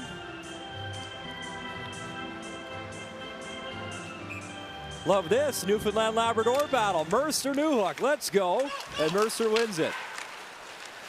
Puck flipped to center. Hudson. In comes Meyer, pins Hudson. Meyer trying to work it free. Mayu curls around in the corner. Up for Newhook. Newhook through center. For Doc. Kirby Doc. Anderson. He'll stop. Curl around. Josh Anderson shoots it in deep. Doc trying to lift the stick of Dylan. Mayu leaves it. Josh Anderson there. Hudson, one-timer up high. You don't see him bomb him that often, but Hudson let it fly, and Jay Gallen, the glove stop. Well, every once in a while, take a shot, and it'll create a little more space for you. If defenders, forwards coming out, rushing at you, think you're a viable shooting threat, and that time Lane Hudson takes a one-timer and no one in front, and Dawson Mercer, a crafty, creative player with the puck, the former 18th overall pick in 2020, had a 23-point regression last year, went from 56 points to 33, and has 24 this year, looking to find that pace from 2 seasons ago. Game 303 for him today consecutively. That's a franchise record to start a career in New Jersey. Durable player, Dawson Mercer. Here's Beck from his own zone. Back for Savard. Savard goes Dvorak's way, and it comes back to center. Beck's got to reload. There's Beck, the pass from Xhekaj. Back for Savard. We are through the midway point of this second period. 1-0 New Jersey. Kovacevic plays it around the boards. Pesce, little drop pass. Bratt, some speed, drops for Palat. Palat, seam pass, Beck, a good stick, poked away from Jack Hughes. Here's Beck. Owen Beck through center, gains the red line and shoots it in. Dylan. Wanted Hughes, that was interrupted. Here's Suzuki at center for Slafkovsky. Matheson shoots it in comes Suzuki. Caulfield first in the corner, right on at the side of the bar. As Caulfield, why not? Try from anywhere. Up top, Carrier's shot that hits Slafkovsky and just wide. Carrier, good steal at center. Habs got to get back on side. And Matheson will bring it in, but that's offside as Caulfield was still in the zone. Sunny day in Montreal, cold but sunny, but it's always great to be back here at the Bell Center.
It is a long-time friendship of hockey. When you talk about Jack Hughes and Cole Caulfield, they came up together, USA Hockey's national team development program in Plymouth, Michigan. The youngsters there, you see them on the bus back in the day. They were drafted in the same year as well. And they set records in that program that we talked about. Cole still has the record for single season 72 goals. Jack Hughes still leads the program for all-time points. Cole Eiserman actually beat Caulfield's all-time goal record by a single goal at the U18s last year in April. But man, what a friendship. There's a photo of those two guys at the Brick Tournament in Edmonton when they were like 12, 13 years old together, and all these years later, now competing in the NHL. Cool story. Hudson, that shot hit Allen, stayed out. And all the way back to center. There's actually a puck cut in half. When Cole set the record for goals on the same play, Jack had the record for points, so they cut the puck in half. Pass in front, Armia tipped that just wide. Always a reasonable solution. Let's cut So that puck there's in a half. half puck in each household somewhere at this point. Dowling tried to work it in deep. Logan Mailloux reaching for it. There's Lane Hudson and Mailloux battling defensively. Nemitz, he's in deep. For Dowling. Dowling tried to center, that hit Hudson. Dowling tripped up. Lane Hudson gives him a little cross check.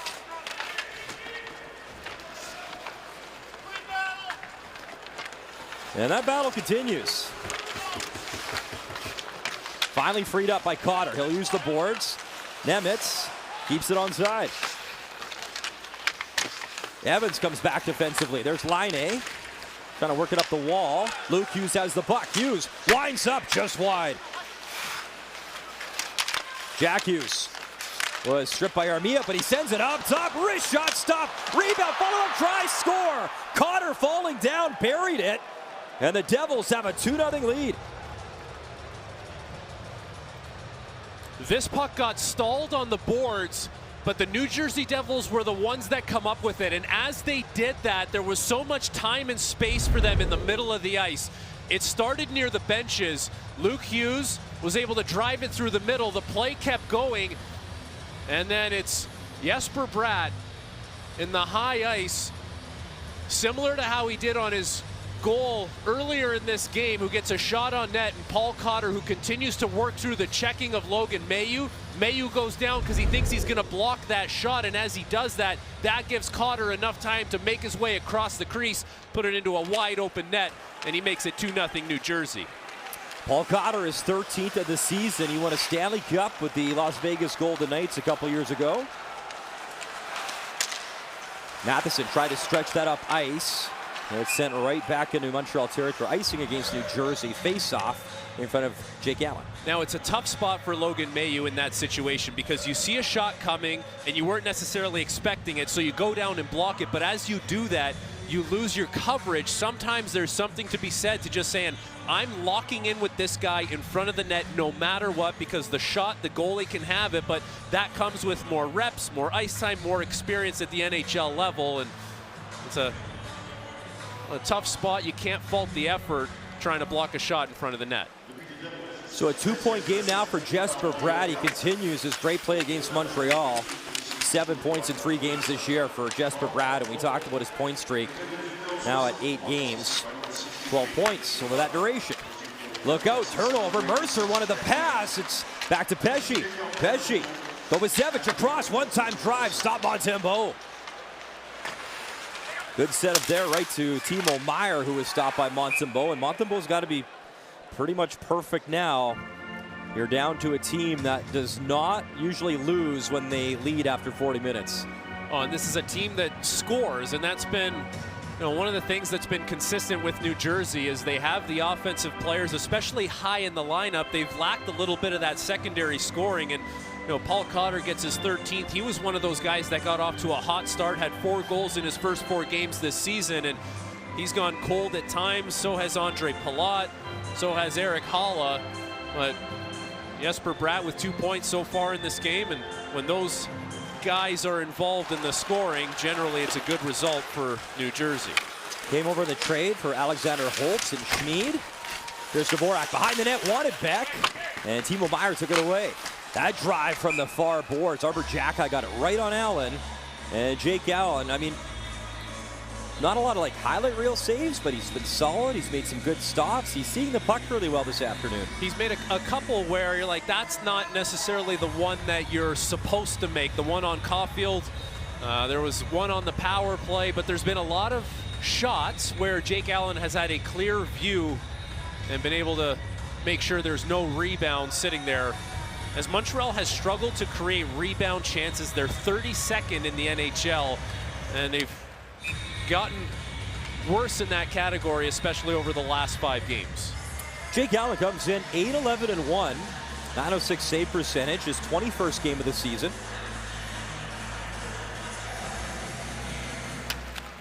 Face-off controlled by Montreal. Xhekaj just missed as he blasted one for the blue line. Owen Beck racing after the puck, trying to steal from Meier. Owen Beck just took a high stick from Meier and no call. Puck back to center. Dillon assessing options, goes to Meier. He'll chip it in, then he collides with Savard. Montembeault will play it for Xhekaj. Bouncing puck at the line, collected by Jack Hughes. Here's Hughes. Cutting in from center, over the blue line. Hughes thought about the shot, delayed. That hit Gallagher. Behind the net, Jesper Bratt up top. Pesce thought about the shot. Kovacevic. One-time drive, Hughes fanned on it. Meier back for Hughes. Bounced on him. Gallagher hustling, and Kovacevic rams it back in. Here's Beck. Below the goal line. Hands it back to Xhekaj. Stretch pass to Dvorak. Dvorak, lone man in. He'll backhand it in deep. Then comes Slafkovsky trying to steal. Flip to Carrier. And the Habs got to stay on side, and they will, as Jack Hughes has the puck.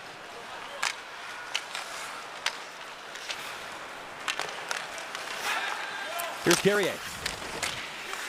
Checked by Bastian. Bastian flips it high, and that's going to hit the netting and go out of play. 4:48 to go here in the second period. And it's Paul Cotter, a Vegas 4th-round pick back in 2018. He's got 13 on the year. The Devils got 2.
Jack Hughes and Juraj Slafkovsky, very different styles of players and going to have very different career arcs, but both taken first overall. And for the longest time, their stats had mirrored each other through the same amount of NHL games. Well, this is game 173 for Juraj Slafkovsky, and this is the first 172, comparing both players. And this is about the time where Jack Hughes started to create a little bit of separation here and take the next step. And for Juraj Slafkovsky, that is going to come, and it's going to look a little bit different, but it's starting to change here as time has moved on for Slafkovsky.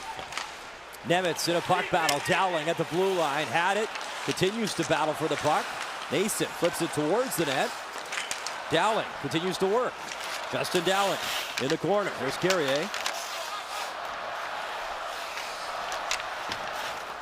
Paul Cotter around the boards. Nemitz Swings it in front. Nason had it. Couldn't get the shot away, and Slafkovsky will start to play the other way. Here's Caulfield. Cole Caulfield chips it in. Slafkovsky in on Luke Hughes. Caulfield digs it free. Tried to center for Suzuki. Caught her. Flips that to center ice. There has been a lot of high flips out into the neutral zone for New Jersey, not wasting any time to relieve the pressure when they can, and Montreal is applying it. Here's Evans and Caulfield. Cole Caulfield in the corner. Up top, Arber Xhekaj, a bullet, and right in the glove of Allen. Almost 90-mile-per-hour one-timer by Arber Xhekaj, but another example of Jake Allen being able to see that puck, making sure there's no rebound. It's been a strong performance for him, and you know, anytime New Jersey feels there's some pressure, they're willing to give up possession of the puck, which is a little bit different for this group, and especially for Sheldon Keefe under Toronto, where he was always a puck possession coach, wanted to be clean, tape-to-tape passes, and just living to fight another day a little bit more, especially with a 2-0 lead. Matheson in his own zone for Kirby Dach. Dach had Anderson, pass just behind him. Allen's got to come out and play it. Josh Anderson chopped it down. Anderson behind the net. In comes Carrier. Takes the check from Palat. And puck back to center for Alex Newhook.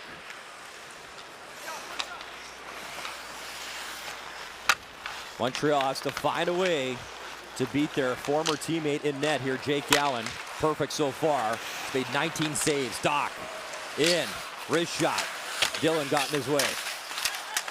Dougie Hamilton chips it for Palat. Carrier dumps it back in. Dach and Anderson, two big bodies here for Montreal. Under 3 minutes to go in the second. Here's Jack Hughes in the corner. Time ticking down. Newhook. Up top, Carrier. Carrier waits, faked the shot. Kirby Dach in the corner. Dach. He took the bump as Dillon took it away. In comes Armia. Mike Matheson keeps it on side. Habs changing. Matheson buying some time. Good move, Mike Matheson.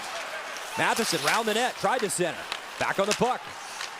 And finally he's got to get back, falls, and gets it to Savard. Here's Armia. Delays, flips, wanted Laine, bouncing in the slot. Armia follows up. You want Armia, wrist shot. Evans in front as Allen made the save. Evans got a piece of that one. It's been one of the more rare times that someone's actually got to stick on a puck on its way to Jake Allen in this game. Dillon at his own line. He'll backpedal, under 2 minutes to go. Arpon Basu standing by with his notebook. He'll join us in the intermission with Kelly Gregg. Joel Armia, who will compete in the Four Nations face-off for Finland. Jake Evans. Through center ice, waits, he'll flip it in. Armia. In the corner, around the boards. Nemitz there. And again, puck flipped to center ice. Timo Meier in pursuit. Armia leaves for Evans. Evans shoots it in. Caulfield and Lazar in the corner. Nemitz there. Nemitz trying to play it away from Caulfield. Puck loose, good shot, Slafkovsky. Allen, though, how the angle worked well and made the save. Mailloux couldn't keep the play alive, and it's Nemitz the other way. Final minute, Bell Center, second period. 2-0 New Jersey. New Jersey a chance to take all three versus Montreal here this season. Mailloux from his own line to Caulfield. He'll backhand it in. Suzuki steals in the corner. Lazar chips it along the boards. Slafkovsky, Mailloux fighting for the puck, but it's Pesce who has it at center. Pesce, Kovacevic, he'll drop it off to Tar. Oh, Bastian was wide open. Miss, follow-up, blocked by Mailloux. And the Habs, maybe one last rush here, only 20 seconds remaining as Pesce is back in his own zone. Kovacevic actually hit Bastian, and then Caulfield was tied up. Owen Beck cutting in, Pesce took it away. And a penalty coming up, so Montreal, 7.4 to go. A little bit of power play time, and it's a familiar face back in the box. Kovacevic, the hook, and Montreal You never know. Win the draw, get a shot away here. This was a routine dump in for Jonathan Kovacevic, but he hits Nate Bastian as he's going off the ice, and that leads to the puck going the other way. So Kovacevic hooks Caulfield. Owen Beck can't get around Pesce as he covers up, but Montreal now 7 seconds remaining in the second period to see if you can get a quick strike play off this face-off, and a little more power play time on the other side as they've had a good second period with nothing to show for it. It's been the tough part. Frankie, we talked about the heavy schedule that Martin St. Louis said. Not a lot of time to practice. Set face-off plays, power play. They've been traveling and playing the last couple of weeks. Suzuki tries to dig in. I could draw something up for you pretty quick. One-timer, Laine. Let's go. Puck in the corner. 5 seconds left. Nice stick. Hudson keeps it alive. Wrist shot. Allen stops that. So a minute 53 of power play time. Kovacevic in the box when we start the third period. That's a good second period for Montreal. If they play more periods like that, they will have a better result. They don't have anything to show for it, but spent the majority of that period in the offensive zone. Tried to get to Jake Allen, although they have to continue to do a better job of that and limit some mistakes, but you have a power play chance to start the third and get things going in the right direction. The bad news is the Devils are 25-0-2 when leading after 2 periods of play. They have a 2-0 cushion. Intermission is coming up next. Mark, Carlo, Kelly, and Arpon Bassett.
Game 5 tonight in Summerside, PEI. Our coverage begins at 6 Eastern, 3 Pacific here on TSN.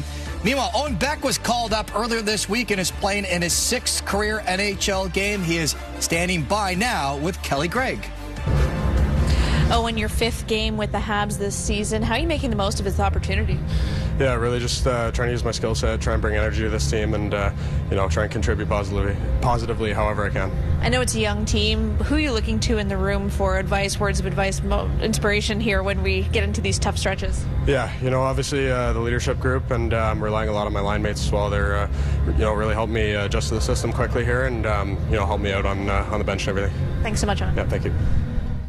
Back alongside with Carlo Koliakovo for the second intermission. It's a 2-0 lead for the Devils. The good news is if Jake Allen plays 40 games this year and the Devils make the playoffs, it becomes a second-round pick from that trade last year. The bad news is he's playing pretty well against his old team today.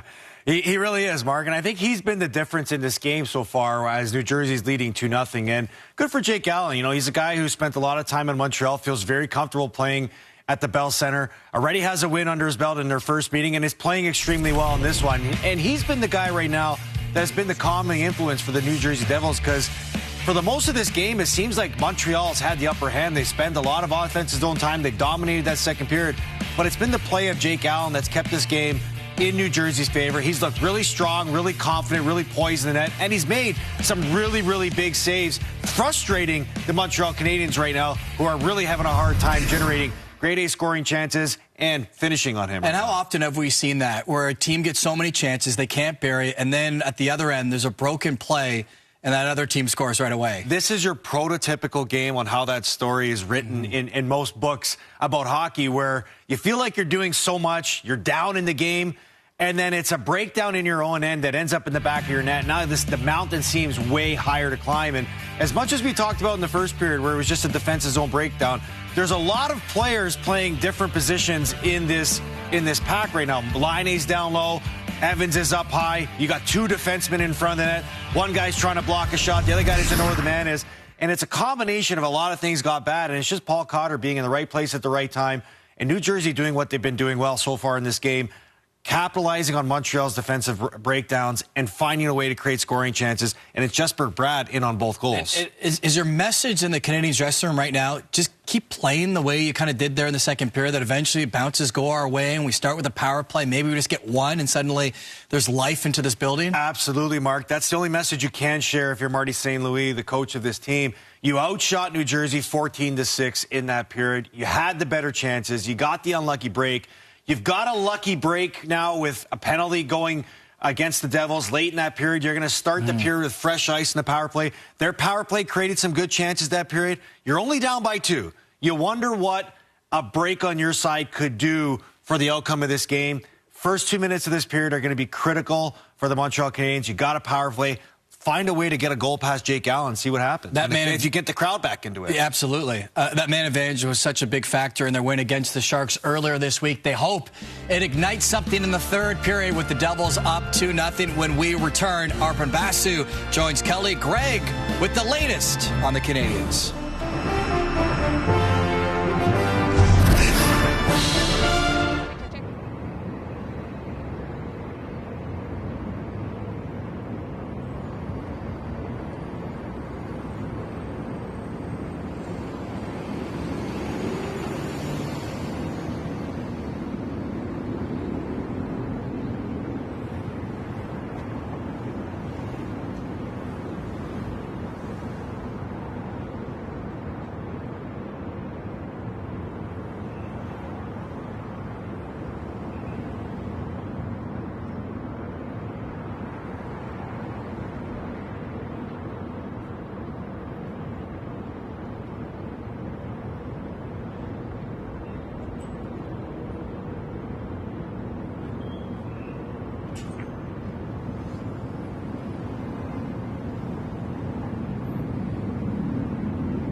See the epic prequel to the classic sci-fi novel. Stream now only on Crave.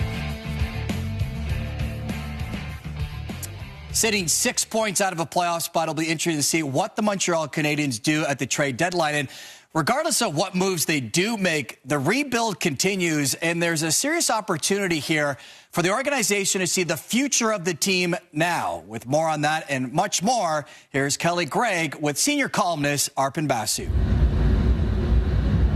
Thanks so much, Mark. Yes, I'm here with the one, the only Arpon Basu. It is Kids Weekend here at the Bell Center, so why not talk about some youth? Logan Mailloux, Owen Beck getting some looks with the team, but what exactly is Martin St. Louis looking for? Well, I don't even think it's only Martin St. Louis. I think it's obviously Ken Hughes, Jeff Gordon. You know, I mean, if the Canadiens continue this slide, which it looks like they will, they're on the outer fringes of the playoff race right now. You have to start to wondering how the Canadiens can use this time between now and the end of the season to their benefit. And you know, Ken Hughes has talked in the past about how, you know, Juraj Slafkovsky's time in the NHL, learning the NHL rhythms of the game, how that was valuable to him. You watch Logan Mailloux, he's playing for a second straight game here and in a top four role and doing pretty well, frankly. And Owen Beck, who's looking more and more comfortable with every game. There's valuable information being gathered. I've been talking about it all season. This season has been about information gathering for the Canadiens, but if they fall out of the race, these are the types of things they could do more of potentially, especially if some veterans leave the team between now and the trade deadline. Of course, that depends on how the Canadiens do this weekend and how they do ahead of the deadline, but this could be what we will see more of between now and the end of the season if the Canadiens become sort of a playoff outsider.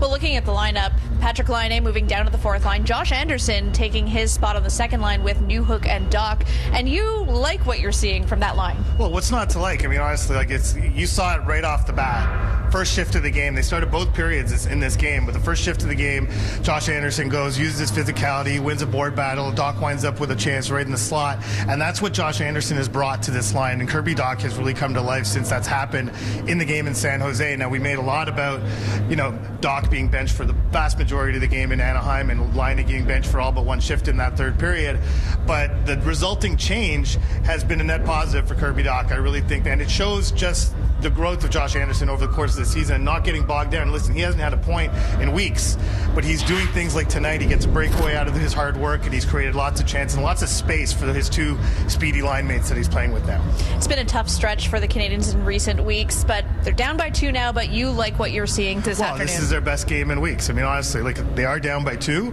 That's unfortunate for them, but I mean, Martin St. Louis was talking after practice yesterday how they need to find their game, find their standard, and I feel they've by and large done that. Now let's see if the old resilient Canadiens we saw in January can overcome this deficit, but they have a lot to build on because this is their best game in weeks for sure. That's the juice he's looking for, right? Was that the tune? It was the juice. Yes. And are the Canadiens playing with the juice here? Well, I mean, there's that standard is there, you know, and Marty, that's what he's looking for. Unfortunately, where they are in the standings, you can't have moral victories. So they're down 2-0. They need a result here. They need a result in both games this weekend to really stay in the race heading into Four Nations. So let's see what they can do in this third period. All right. Well, thank you so much, Arpon, as always. And we will get to Super Bowl picks tomorrow, so stay tuned for that tomorrow. Thank you so much. I'll be in Eagles green tomorrow. My thoughts about Arpon are totally different now. A Paul Cotter goal in the second period has the Devils up 2-0 going into the third.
Chiefs face the Eagles. It also features the Apple Music halftime show headlined by Kendrick Lamar.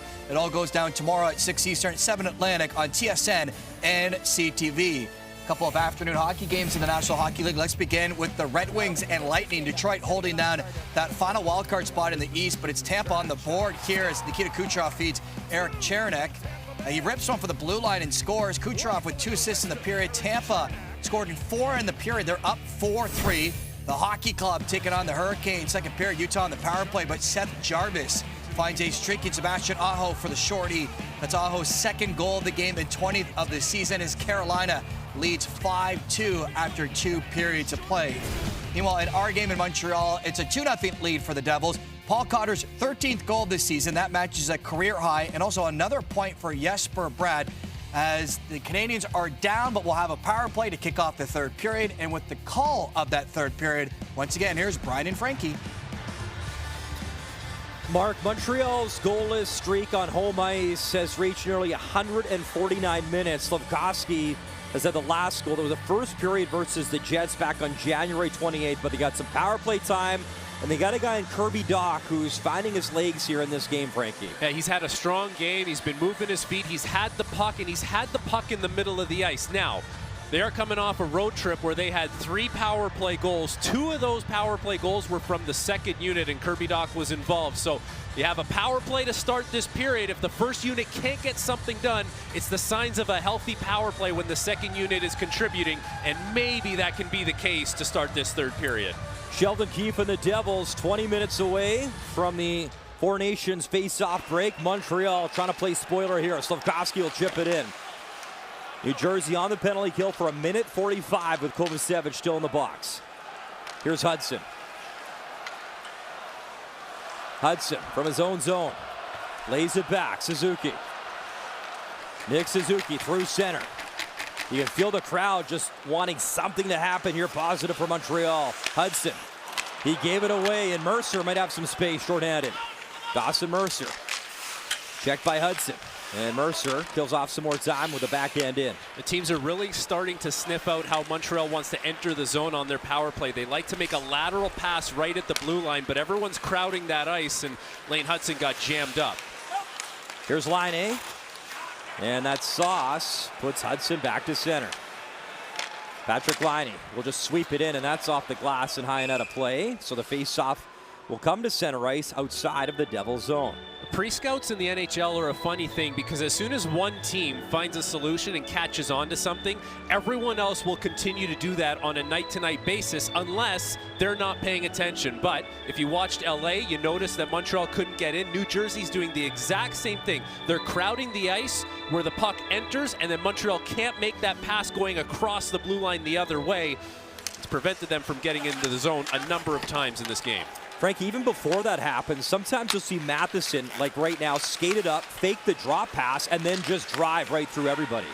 And it's worked a few times in the past where Matheson just takes off. There's Newhook at the line, and now they're offside. So to your point, it's just not cooking right now here for Montreal. The other, I like that, just the idea of coming with a lot of speed. Everyone thinks you're going to do the drop, so you skate it yourself. But if you don't want to go 1 versus 4, instead of dropping it back to 1 player, drop it back to 2. And now you have the other team guessing, okay, which side is this actually going to enter the zone?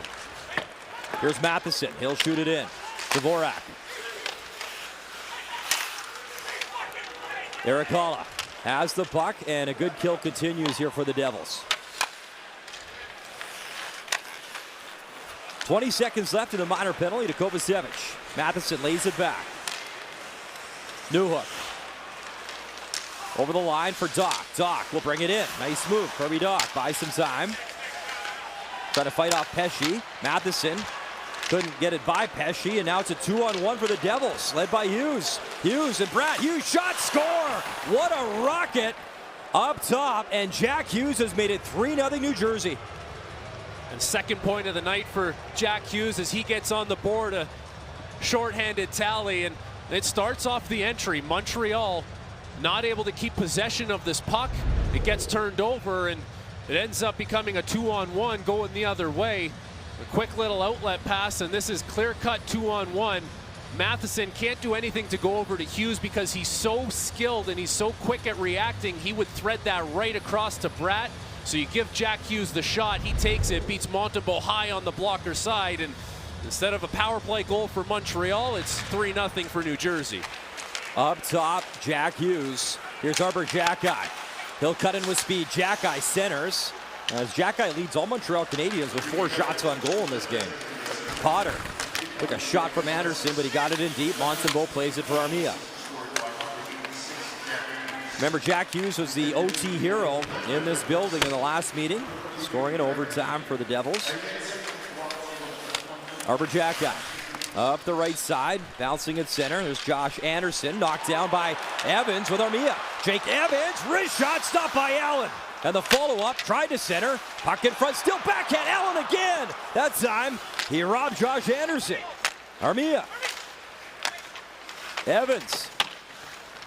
And again, it's that combination, Armia and Evans, as that shot missed the mark. Arber Xhekaj's been a shooting machine this afternoon. At the line, and Xhekaj couldn't keep it onside. Yoel Armia. Remember, too, Jake Allen started the season red hot. Allen's got 3 shutouts already. And he's been perfect in this game thus far. Here's Suzuki through center. Slafkovsky off the boards, up top. That drive from Mailloux off a stick and missed. Tatar works it up the wing. Mercer's got a step. Dawson Mercer in. He just missed. Just ran out of real estate. Dawson Mercer. Here's Slafkovsky for Suzuki. He'll leave to Caulfield. Up for Hudson. Lane Hudson back for Caulfield. He spins. Slafkovsky has it far wall. Tried to send.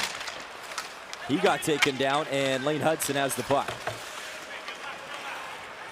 Marty St. Louis already said that Jakub Dobeš will go tomorrow versus Tampa in net.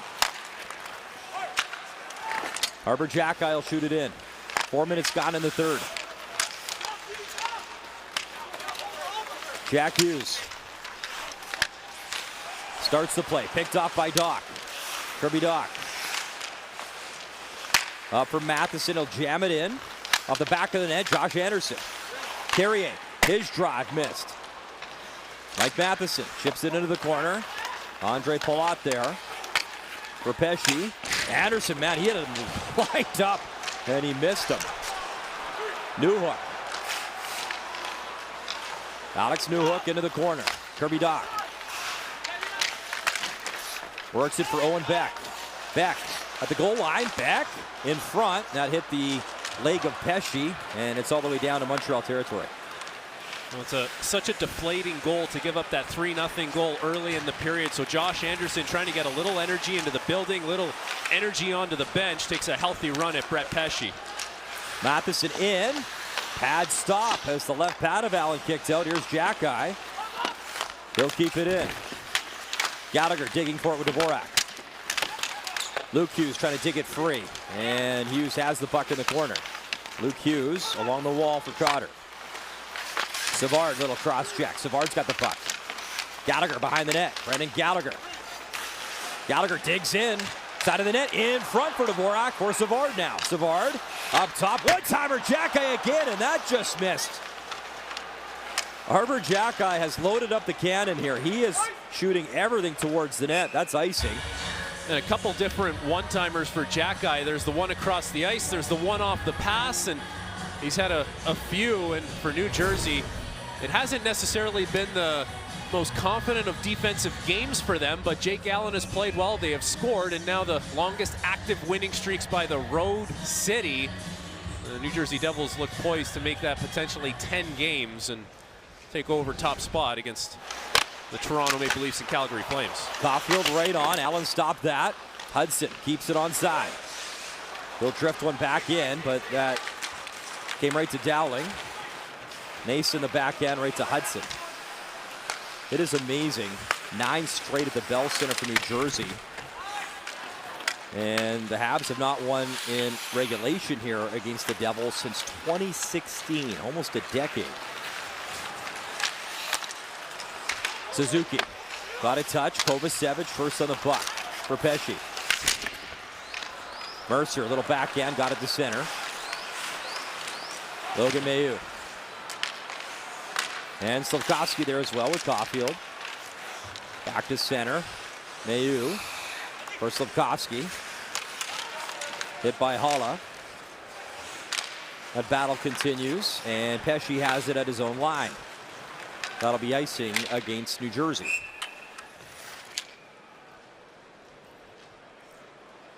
New Jersey was 6-9-3 in their last 18 games, and over the past 6 weeks they had been really struggling. They were great going into the holiday break, 23-11-3, and things were rolling. Now they've faced some adversity, and they've played some teams, Pittsburgh, Buffalo, Philadelphia twice, Montreal over the past few weeks, where you think that's not the stiffest of competition, but they've been inconsistent in their play, and they get a 3-0 lead in a game where they haven't really had their ace stuff, and that's bonus points for New Jersey as they try and iron out the kinks in their own game. 25 wins, Frankie, when leading after 40. Trailing only the Jets in that department. Here's Evans the steal. Backhand feed, Armia. Yoel Armia waiting, shooting, and Allen. If he sees it, he's going to stop it this afternoon as Jake Allen, the 34-year-old from Fredericton, New Brunswick, still perfect here in Montreal.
Welcome back to the Bell Center. Time now for the Molson big moments of the game.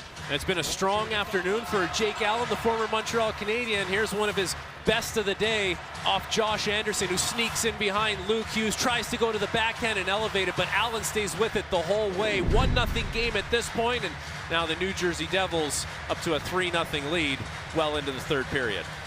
30 wins on the season for the Devils, 66 points. They're third in the Metro. Try to continue their push to a playoff spot. Bratt lost it at the line. Suzuki will backhand it in. There's Palat jamming for the puck. Pass right in front. Carrier center. Suzuki backhand try stops. And here's Hughes. Some daylight. He'll bring it in. Hughes flips. Palat on his backhand. Couldn't get the shot off, and Slafkovsky hammers in. He lost his stick. Dillon works it for Hughes. He's going to spin and shoot it in. Palat again, checked by Slafkovsky. Dillon there towards the net, kicked away, and Hughes was following up for another opportunity. Suzuki, little pace. He'll swerve in, drops it off. Slafkovsky lost it, and it's moved up to Hughes. Jack Hughes gave it away. Turnover. Tatar in, backhand wide as Herbert Jacki lost the puck to Tatar. Dvorak will work that into Devils territory. Montreal's reached the point in the game now where they have to take a little more risk, see if you can push for something offensively. It hasn't been easy to come by, but with that comes some more transition opportunities for guys like Jack Hughes, and they eat that kind of stuff up. Here's Gallagher up the right wing. Thought about the shot. He'll stop. Beck picks it up. Gallagher and Beck in the corner. Bouncing in the slot, and it was cleared away. Here's Tatar. Tatar will flip it in. Montembeault will cover. Remember, it was Marc-Andre Fleury in his final ever start at the Bell Center, the shutout for the Minnesota Wild. Very special night in the building for him and his family for sure. Jesper Bratt has come in here and continues to play so well against Montreal. Such a consistent player for this group, and you know, last game a 3-1 loss to Vegas. They only had 15 shots on net, and I think a lot of the New Jersey narrative coming out of that was that that's a Stanley Cup contention team, and they weren't even on the same ice surface as them, and haven't blown the doors off this Montreal team, but have found a way to capitalize when they can, and Jake Allen has made a number of quality saves. Frankie, he stopped 37 in that loss to Vegas. I mean, he was peppered. Palat had the only goal, a power play goal in that loss to the Golden Knights. And Stefan Noesen had some interesting comments after that game as well, saying that we need to care a little bit more. Anytime the word care gets thrown around, that's a little bit of an indictment on the group, and they've answered back with not the most convincing of performances, but convincing on the scoreboard nonetheless. Paul Cotter got dropped off the draw. Noesen centers right to Newhook. Newhook, puck on his stick, flips to the left wing. Here's Arbor Xhekaj at center. Habs got to get back on side, and they do. Stretch pass up ahead. Paul Cotter has a goal in the game. He'll chip and chase. Savard plays it away. Newhook. Alex Newhook. That pass hit Kovacevic. And then Doc hits him at the line. And then taken down by Kovacevic right at the blue line. As both those guys had lost sticks, and then Doc picked up his stick, and then he shoved away. What a sequence at the blue line. I mean, it's right in front of the ref. You can't shoot someone's stick away. Hudson will shoot the puck, and another weird carom at the Bell Center, but no Hab was there to get the shot off. Evans will chip that out of play, and a frustrating afternoon continues here for Montreal. And Kirby Dach a little frustrated as Jonathan Kovacevic starts this play in the neutral zone. He's got a good gap. He's right in the face of Kirby Dach, and as Kovacevic has the puck, he's frustrated because Dach's stick hits him on the way down. Dach loses his stick. Kovacevic kicks it away. It's all right in front of the official. No calls made. They decide to let him play, and Jonathan Kovacevic has had a strong performance in a shutdown role alongside Brett Pesce. Was traded to the Devils for a 4th-round pick.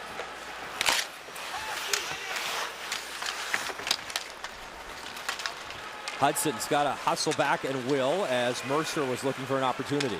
Now, if you knew that Kovacevic was going to turn into this kind of player, I might want to redo on that trade because David Savard's a UFA. It sounds like they would want to have him back. He would want to be back, but that fits the mold of that type of player moving forward at a younger age. It was a numbers game in Montreal. You know it, Frankie, with all the defensemen. Harris out the door as well. Up top, Hughes score! This time it's Luke Hughes, a rocket shot, back of the net, 4-0 New Jersey. As the Hughes brothers putting on a show at the Bell Center. As a defenseman, you never pass up the chance to take a one-timer where you walk right into it, and that's exactly what Luke Hughes is going to do as he gets his 5th goal of the season. He had 9 last year, but as Timo Meier puts this puck towards the front of the net, he's not looking for Hughes. He's looking for Jack Hughes in the front of the net, but it ends up going out to the point, and Luke Hughes, that's a juicy one-timer opportunity right off the boards, walks right into it, puts it past Montembeault, and a 4-0 lead for the New Jersey Devils. You mentioned Luke Hughes. He was a Calder Trophy finalist, obviously won by Connor Bedard. He was tied for 2nd in rookie scoring with Brock Faber, another great young blue liner, American, and it's Jack Hughes again. And he was muscled off the puck by Suzuki. Here's Caulfield at center. Cole Caulfield cutting in, puts it into the corner. Slafkovsky, Kovacevic there. Poked it to Pesce. Pesce up ice for Jack Hughes, missed him. That's going to be icing against New Jersey. You could feel the energy sag on that third New Jersey goal, and Montreal has continuously played in the offensive zone, although New Jersey's had a good push here, and that goal puts this out of reach. And a quick turnaround for Montreal tomorrow with the 1 o'clock start, and still looking for answers. And if it holds up like this, they're going to be back to 500, which is somewhere they haven't been for a few weeks now. Puck to center. It makes you wonder, Frankie. I mean, a long break coming up and playing some frustrating hockey. Probably the thing you want to do is get some practices in and get right back to it. They're going to have to think about it and digest it for a couple of weeks. Same goes though if a team's on a winning streak, you want to keep playing, don't you? I mean, it goes either way, I suppose. Yeah, those guys, well, the coaches of those teams would want to keep things going. I'm pretty sure everyone who's not playing in the Four Nations will be happy to have some time off. Bastian, he'll drop it off to Tar in front, and that was a good left pad save, Montembeault, as Lazar was cutting in. Here's Slafkovsky, flips towards the net. Dylan. Lazar for Dougie Hamilton. Hamilton gets the red line, and that's the sneaky one. Looked like he was going to just hammer it in, and then he changed the angle there. He's done that a lot in his career. Makes you think he's going to dump it in, and at the last second puts it on net. Gallagher floats one through the slot. Beck there. Bastian had it, lost it. And Frankie, you were a guy that battled for your time in the NHL. In games like this, if you're Logan Mailloux, if you're Owen Beck, it's what do you do when things aren't going well for your coach? How do you play? How do you continue to perform? Yeah, you get to go on the ice, and if you weren't playing a regular shift, you're out there, every third shift, every fourth shift if you're a forward now, and see if you can do something in a little bit of a graveyard shift role. Beck had it stolen by Luke Hughes. Here's Dowling. Confidence is a funny thing. Caden Primo was sent down to Laval, and all he's done is ring off 10 straight wins for the Rocket. Isn't that amazing? Weird. You know what that tells me? It's not a playing ability issue. It's something between the ears. It's a mental thing when he comes up to the NHL. Because in the AHL, he's basically unbeatable. Good for him, though, to go down there and build your confidence back up. Here's Anderson, one-on-one try. Josh Anderson in, drag move, and he barreled in on Allen, and Anderson, one of the few guys who's had a couple good looks one-on-one in on Jake Allen.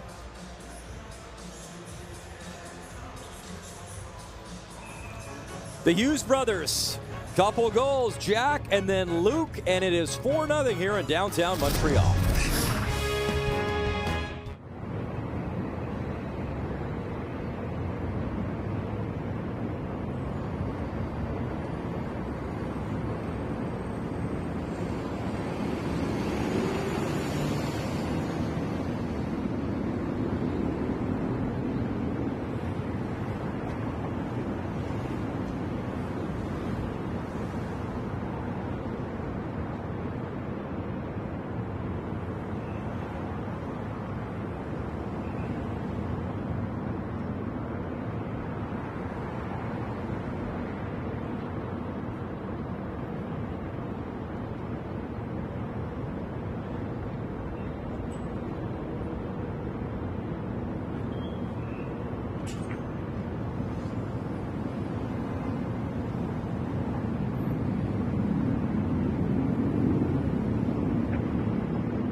Glad you're with us on this Saturday afternoon. Tonight's High Performance Part is brought to you by Napa Auto Parts. 28 shots, 28 saves for Jake Allen so far in this game, and he has been entrusted with the New Jersey Devils net as Jacob Markstrom is out with an injury, and he has performed well, especially in this game. A number of key saves that have given the New Jersey Devils a chance to take a 4-0 lead, and As Montreal has tried to solve him, he has had the answer. Anderson right on. Al on the stop. Kirby Dach. Under 7 to go. Anderson. Hudson just keeps it alive. And Dach keeps it on side. Wrist shot high off the glass. Newhook follows up. Mercer able to chip that down the ice.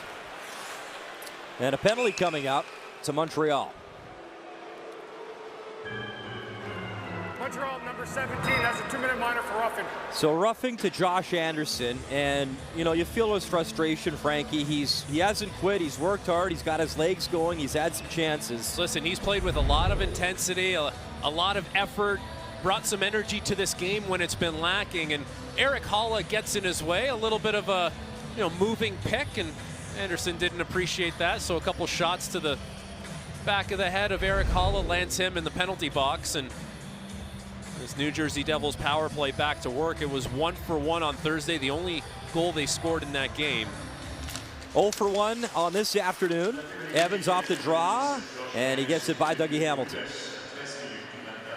Armia and Evans both have 3 shorthanded goals on the season.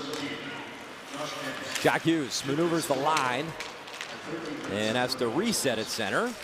Armia right there to try to take it away, and he will. And here's Evans. Daylight. Jake Evans in towards the net. It's loose. Stop. Rebound. Armia's got it and works it into the corner. Great job by Jake Evans on that rush. Jesper Bratt the other way. He'll stop for Hamilton.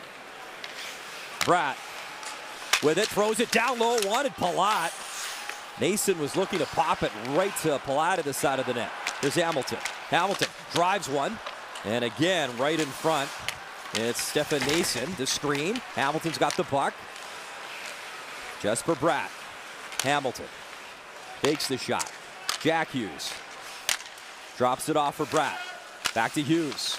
Hughes, little dish in front, off the pipe. Nason still loose. And all the way to center as Nason with a great chance, and he rattled the pipe. Jack Hughes just outweighted Mike Matheson. Matheson was going down to take away the low ice, but as he slid away, Hughes just flipped it over top of him right onto Nason's tape. Timo Meier to the left side for Tatar. Gave it away Suzuki trying to get around Hughes. Nick Suzuki for Dvorak. Dvorak tried to leave it for Carrier. And you talk about missing Caden Gooley for multiple reasons, but big minutes and on a penalty kill as well. They really miss Caden Gooley. Right now, Montreal is rolling 3 defensemen on the penalty kill, which is not ideal. Tatar. Meier. Luke Hughes. Hughes down low. Mercer try to zip that through. It comes to Tatar. 5 seconds left in the penalty. Meier wrist shot.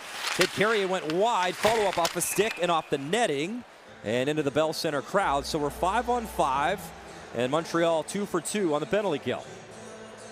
Anderson out of the box. And a few words as Montreal trails by 4.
Molson Canadiens Hockey on TSN is brought to you by Molson. Whether it's Canadian, Ultra, Export, or XL, there's a Molson with your name on it.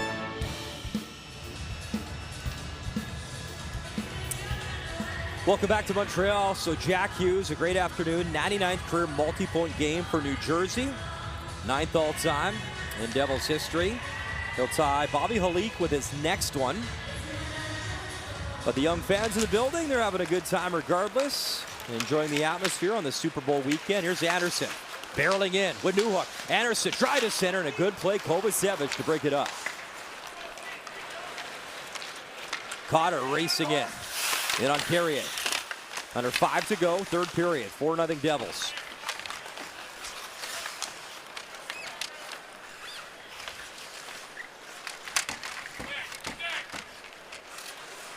Puck finally collected by Carrier for Newhook. Newhook at center ice. Over the line.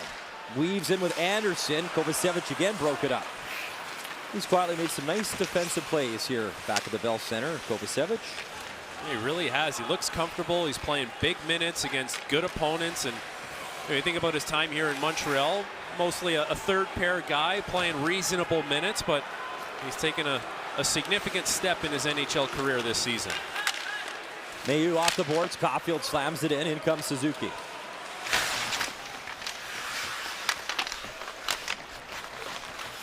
Mailloux in the corner. Dishes back. Suzuki below the goal line. In front. What a play. Mailloux cut in. Good little sneaky feed, and Logan Mailloux is shut down. Tatar at center. He'll bring it in. Thomas Tatar. The backhand behind the net. Luke Hughes in deep with Tatar. Kick free to Slafkovsky. Juraj Slafkovsky up the right wing. Over the line with Caulfield. He'll wait. Slafkovsky. Suzuki. Wrist shot. That deflected off a stick. Allen was going the other way, but he fought it off and made the save. Now, that puck was bouncing on Juraj Slafkovsky all through the neutral zone. He eventually settled it down. Actually made a really nice pass to Nick Suzuki in the high slot. 2:35 to go. One more game tomorrow afternoon for Montreal before the Four Nations face-off break. And Brian, you talked about Jakub Dobeš playing tomorrow. Well, winless in his last 3, and he gets a chance against another team playing a back-to-back in Tampa Bay. Try and find a win. And you got to think Vasilevsky, who went today in Detroit, will go again. I mean, he's got the break, right? Why not? Well, he's one of the goalies that's willing to play back-to-backs or wants to play and has shown he can handle it. Jack-eye wrist shot. And over there, Jonas Johansson is injured right now, so the backup does not really have any NHL experience. I think one game in relief, Halverson, years ago for Henrik Lundqvist. And Tampa's coming off 2 big wins against the Ottawa Senators this week, where they were actually behind Ottawa when the week started when it came to the standings in the Atlantic Division, and they had struggled against Atlantic Division opponents all season long. So they get 2 big ones against Ottawa, create a little breathing room, a little separation, and we'll finish their weekend on a back-to-back and go into a nice break for the Four Nations face-off. All the Devils want now is to give their goalie the perfect game here at the Bell Center. Savard for Armia. He'll chip it for Evans. And Luke Hughes broke that up. Mason, little flip for Cotter. Armia checked him, took the puck away. Arbor Jackeye. He'll rip it in. Dowling in the corner. Lost an edge. Mason. Up the ice. Dowling and Cotter. Dowling drops that drive. Broken up as the drop pass for Luke Hughes. And that deflects out of play with 1:27 to go. A really nice back check by Arbor Jackeye. As you know, it's the first half of a back-to-back. You're down in this game, and you can chalk up this one as a loss, but how do you respond tomorrow in the second half of the back-to-back? And it's been such an improvement from last year to this year, looking to get their 7th win in the second half of back-to-backs. Jake Allen, 1:25 away from his 4th shutout of the season. Palat got dropped in the corner. Matheson in his own zone. Carrier there. Tangled up with Meyer. Myers slow to get up. Here's Newhook. Myers wincing a little bit in pain as he literally hobbles back down the ice and shaking off his right hand right now. But he stays on the ice. Drop pass, Mailloux. Final minute, Bell Center, third period. Habs want to get one. Anderson, that missed by a few feet. Puck was wobbling on him, and the Devils content to chip that down the ice. Full change for New Jersey, 45 seconds to go. Hudson in his own zone. Shutout versus the Wild, and in danger of being shutout here against the Devils after returning from that California road swing. Nearly 170 minutes now without a goal on home ice for Montreal. Here's Beck, though. Little space. Owen Beck driving in, taken down. And they're going to call this a penalty shot. Allen's down as well, and they will. Owen Beck will look for his first point and goal in the NHL, and it's a penalty shot. And is Jake Allen okay here, Frankie? Montreal number 62. He took a little bit of contact. As Owen Beck was hanging out at the far blue line, Lane Hudson sent a laser of a pass from behind his own net. Little bit of sauce on it, and Beck does a nice job to receive it on the backhand. It's Luke Hughes who actually got Beck's skate in the side of the face on his way down, but he's okay. Jake Allen's okay, and Owen Beck can get his first career NHL goal on a penalty shot. How do you like this stage, Frankie, for the young man? Well, we've been talking about it. He's looked more and more comfortable as time has gone on, and a pretty cool moment for him with everyone in the Bell Center on their feet. How good is this? Owen Beck in on Jake Allen. Beck shot. What a stop. Allen stows him and keeps his shutout bid alive with 15.7 to go. What an afternoon for Jake Allen. Great reaction on the blocker side as Owen Beck, he's got a sneaky little release on this shot. He comes in from his left to his right. He tries to elevate it, but Allen stays with it the whole way. He doesn't overcommit one way or the other, doesn't open up a big hole, and keeps this one out. As it's a good shot by Beck, and even better save by Allen. Off the draw, Kovacevic. 12 seconds left in the game. He'll flip into Montreal territory. Just 4 seconds to go and make it 10 straight wins for the New Jersey Devils at the Bell Center. That is an NHL record and the 4th shutout of the season for Jake Allen. What a game for Jake Allen. Montreal threw a lot at him. There were some breakaway, a penalty shot, some chances in tight off some rebounds, which Montreal had a hard time doing for the most part. But New Jersey found a way to get some opportunistic goals at 5-on-5, and ultimately that's what carries them through to a win.